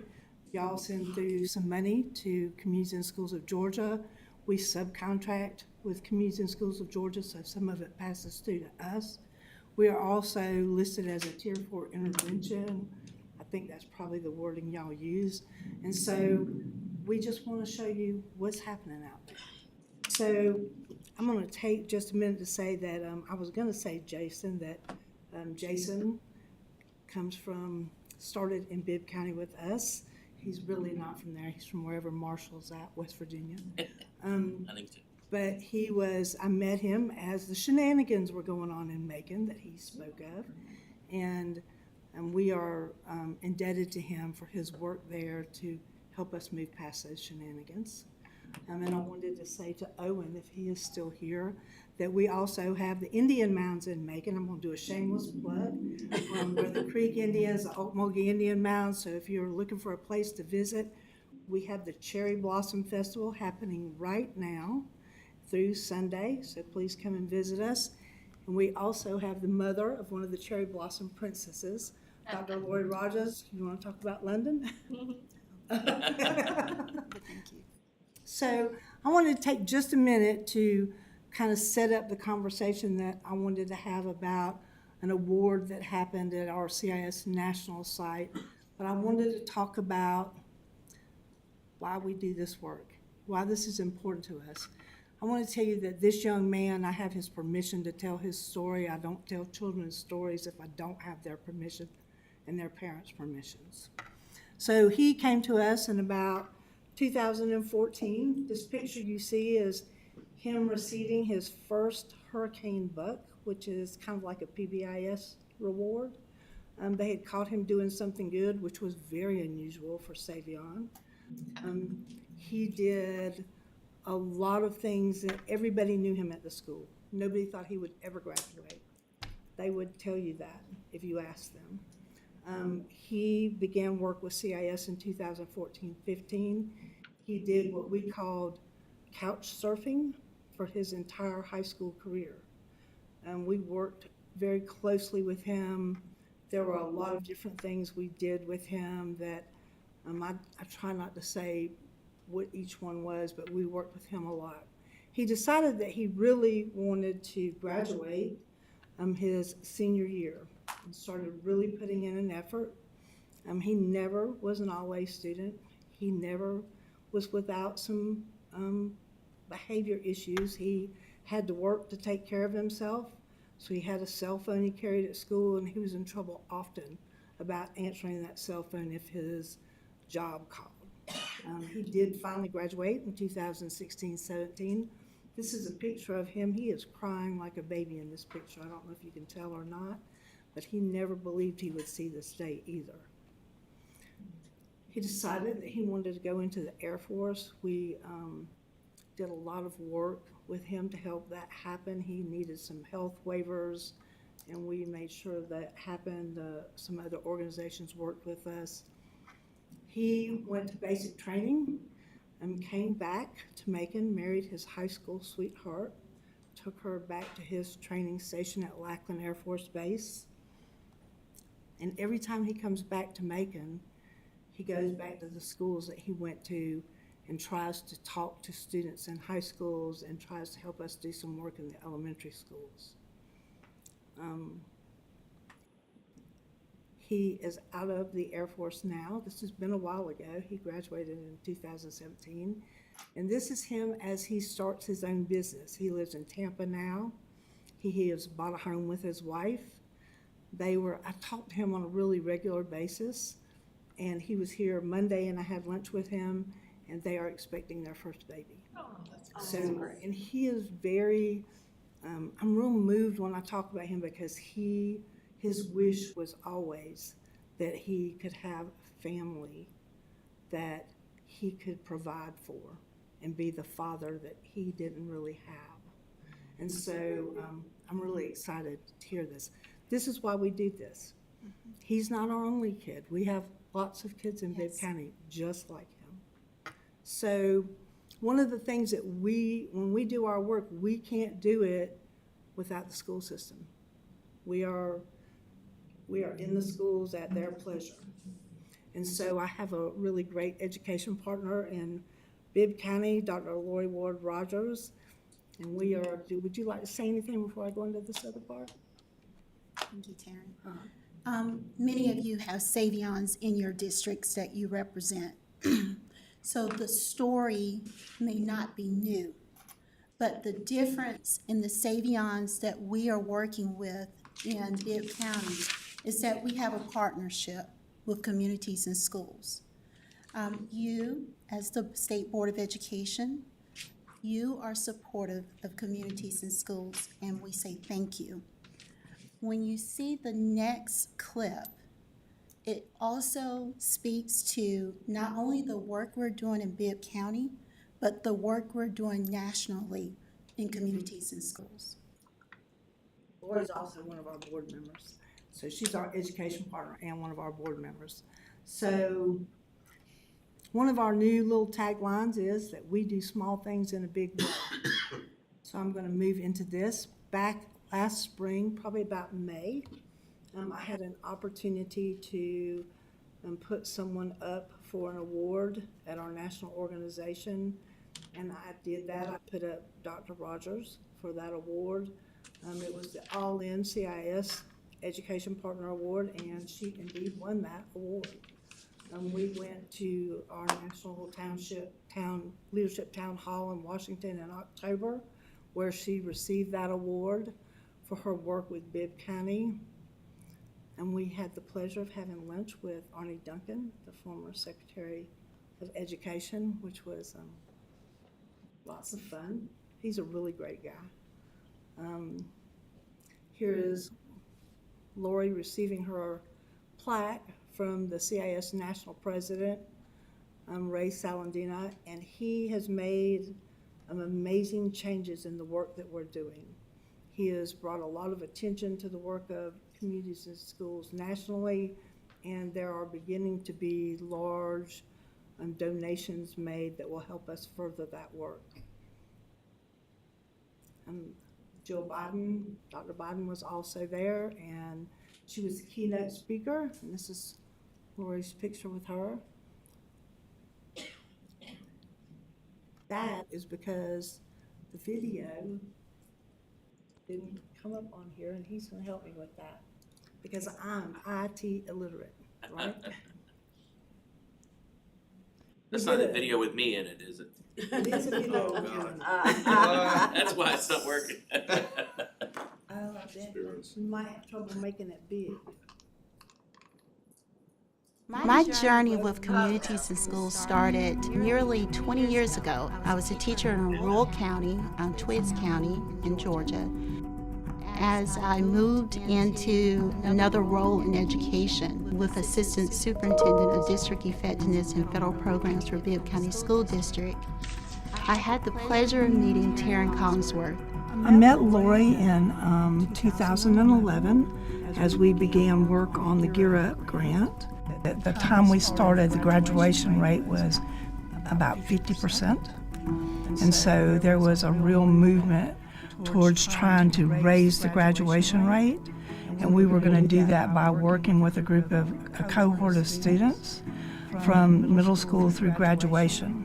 My mission as an education partner with communities and schools is to help transform student lives, to be there to fill in the gap, to connect the resources needed for each student to be successful. Success does not mean the same for each student. And once we know what it is that a student needs, there's a caring adult in the building for those students. Dr. Rogers was part of, I like to call it the dream team in Bibb County. She has always been full of energy, just a joy to work with. She gives 100% of who she is for public education. I've known Dr. Rogers for probably over 10 years. She is frequently in our school, visiting our school, supporting our school from the district office. She has been a cheerleader.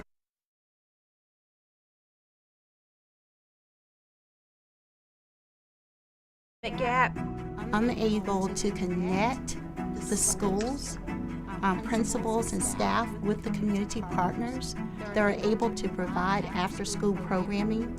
And my hope, my aspiration is that one day we can have a community and school representative in every building in Bibb County School District. If the district is going to improve, it's going to happen because of Lori's initiative and leadership and how she's able to get the community to be a part of that. If you want to be good, you need to know what she's doing.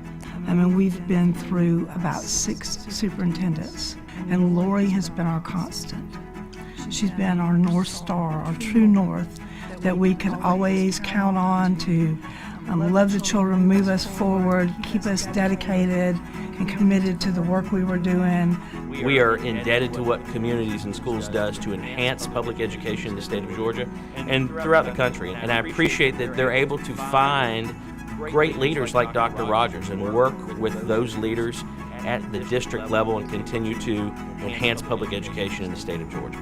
Being all in means at the end of the day, when I lay my head on the pillow, that I know I've done everything possible to ensure that a child received what he or she needed to be successful for that day. And that's important.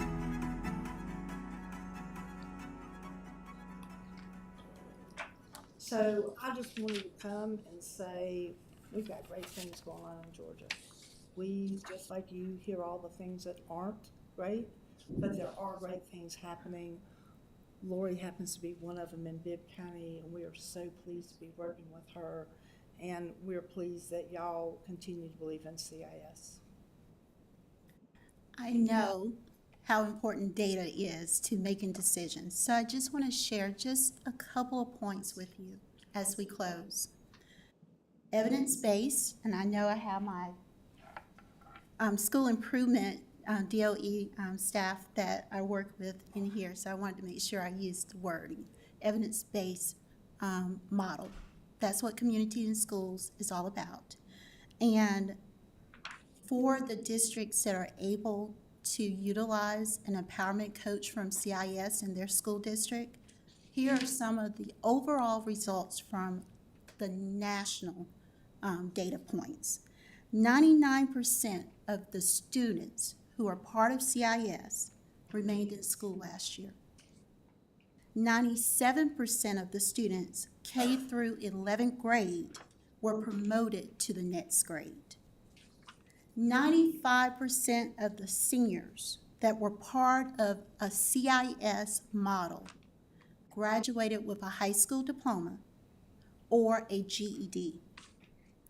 88% of the students made progress or met in at least one of their academic goals. And 85% of them met in a behavior goal. The data speaks for itself.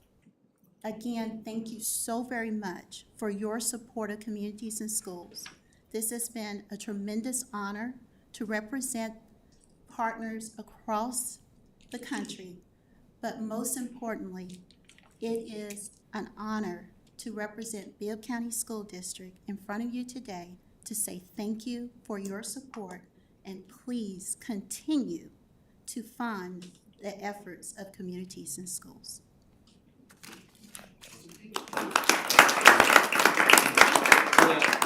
Thank you, Jason, for all the work you do. Thank you. And what's amazing about Dr. Rogers' success story in Communities in Schools is, and I had a front row seat to what the challenges we had in Bibb County were. I mean, Bibb County was one of the on paper, we look at data by just about every measurable standard, but the one that everybody seems to seize on, of course, is graduation rates. We were like 5 from the bottom, or maybe 3 from the bottom, in around 2011, 2012. I mean, it was abysmal. It was hovering around 50%.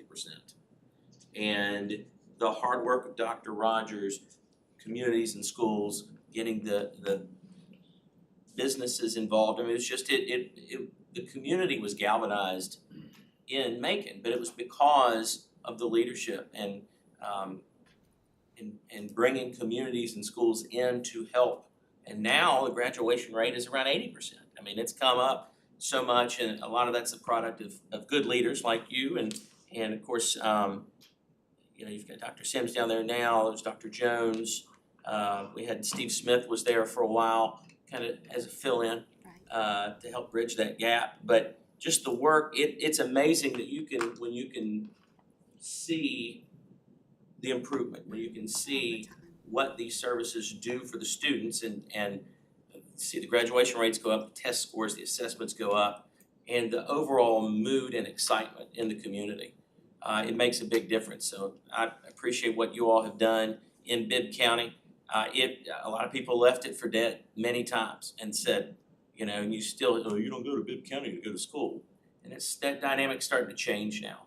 And it doesn't happen overnight. I mean, you cannot, and we talk about, the hot new thing in education, and you can't do that. You have to put in, it takes about 10 years. And when I think back, it's been about 10 years since those changes started being implemented. Look at what's happening now. And I hope that other systems around the state see what's happened in Bibb County and what you all have done together as a team, and can if there's turnaround that needs to be done, that they can do that in their communities as well. Does anybody have any questions for Dr. Roger? We're really honored to have both of you here today, but I mean, this was a big deal, this award. It was so exciting to film that video and to get to see Dr. Jones again, and get to see Dr. Rogers. I remember when Taryn told me about it, she said, yeah, she get this major award. I said, what? And it was really just exciting, we're really proud of it in Bibb County. You've really worked hard. Ms. Kenmore, did you have a comment? I want to thank you for your work and your community. And I had the great pleasure last night at Truth About Reading to sit next to Mr. Bill Milligan. And he and we were having conversations about communities in schools.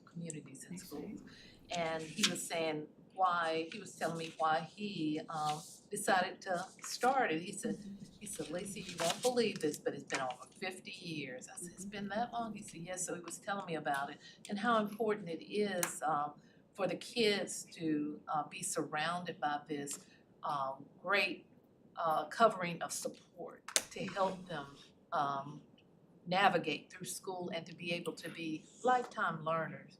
So I appreciate what you're doing, and just being able to listen and talk to him last night, it made me appreciate what you're doing even more. Thank you. Any other comments? Thank you all for being patient with us today. It's probably the longest meeting we've had in a long time. Mr. Donaldson's like, yes, it is. Thank you for the opportunity.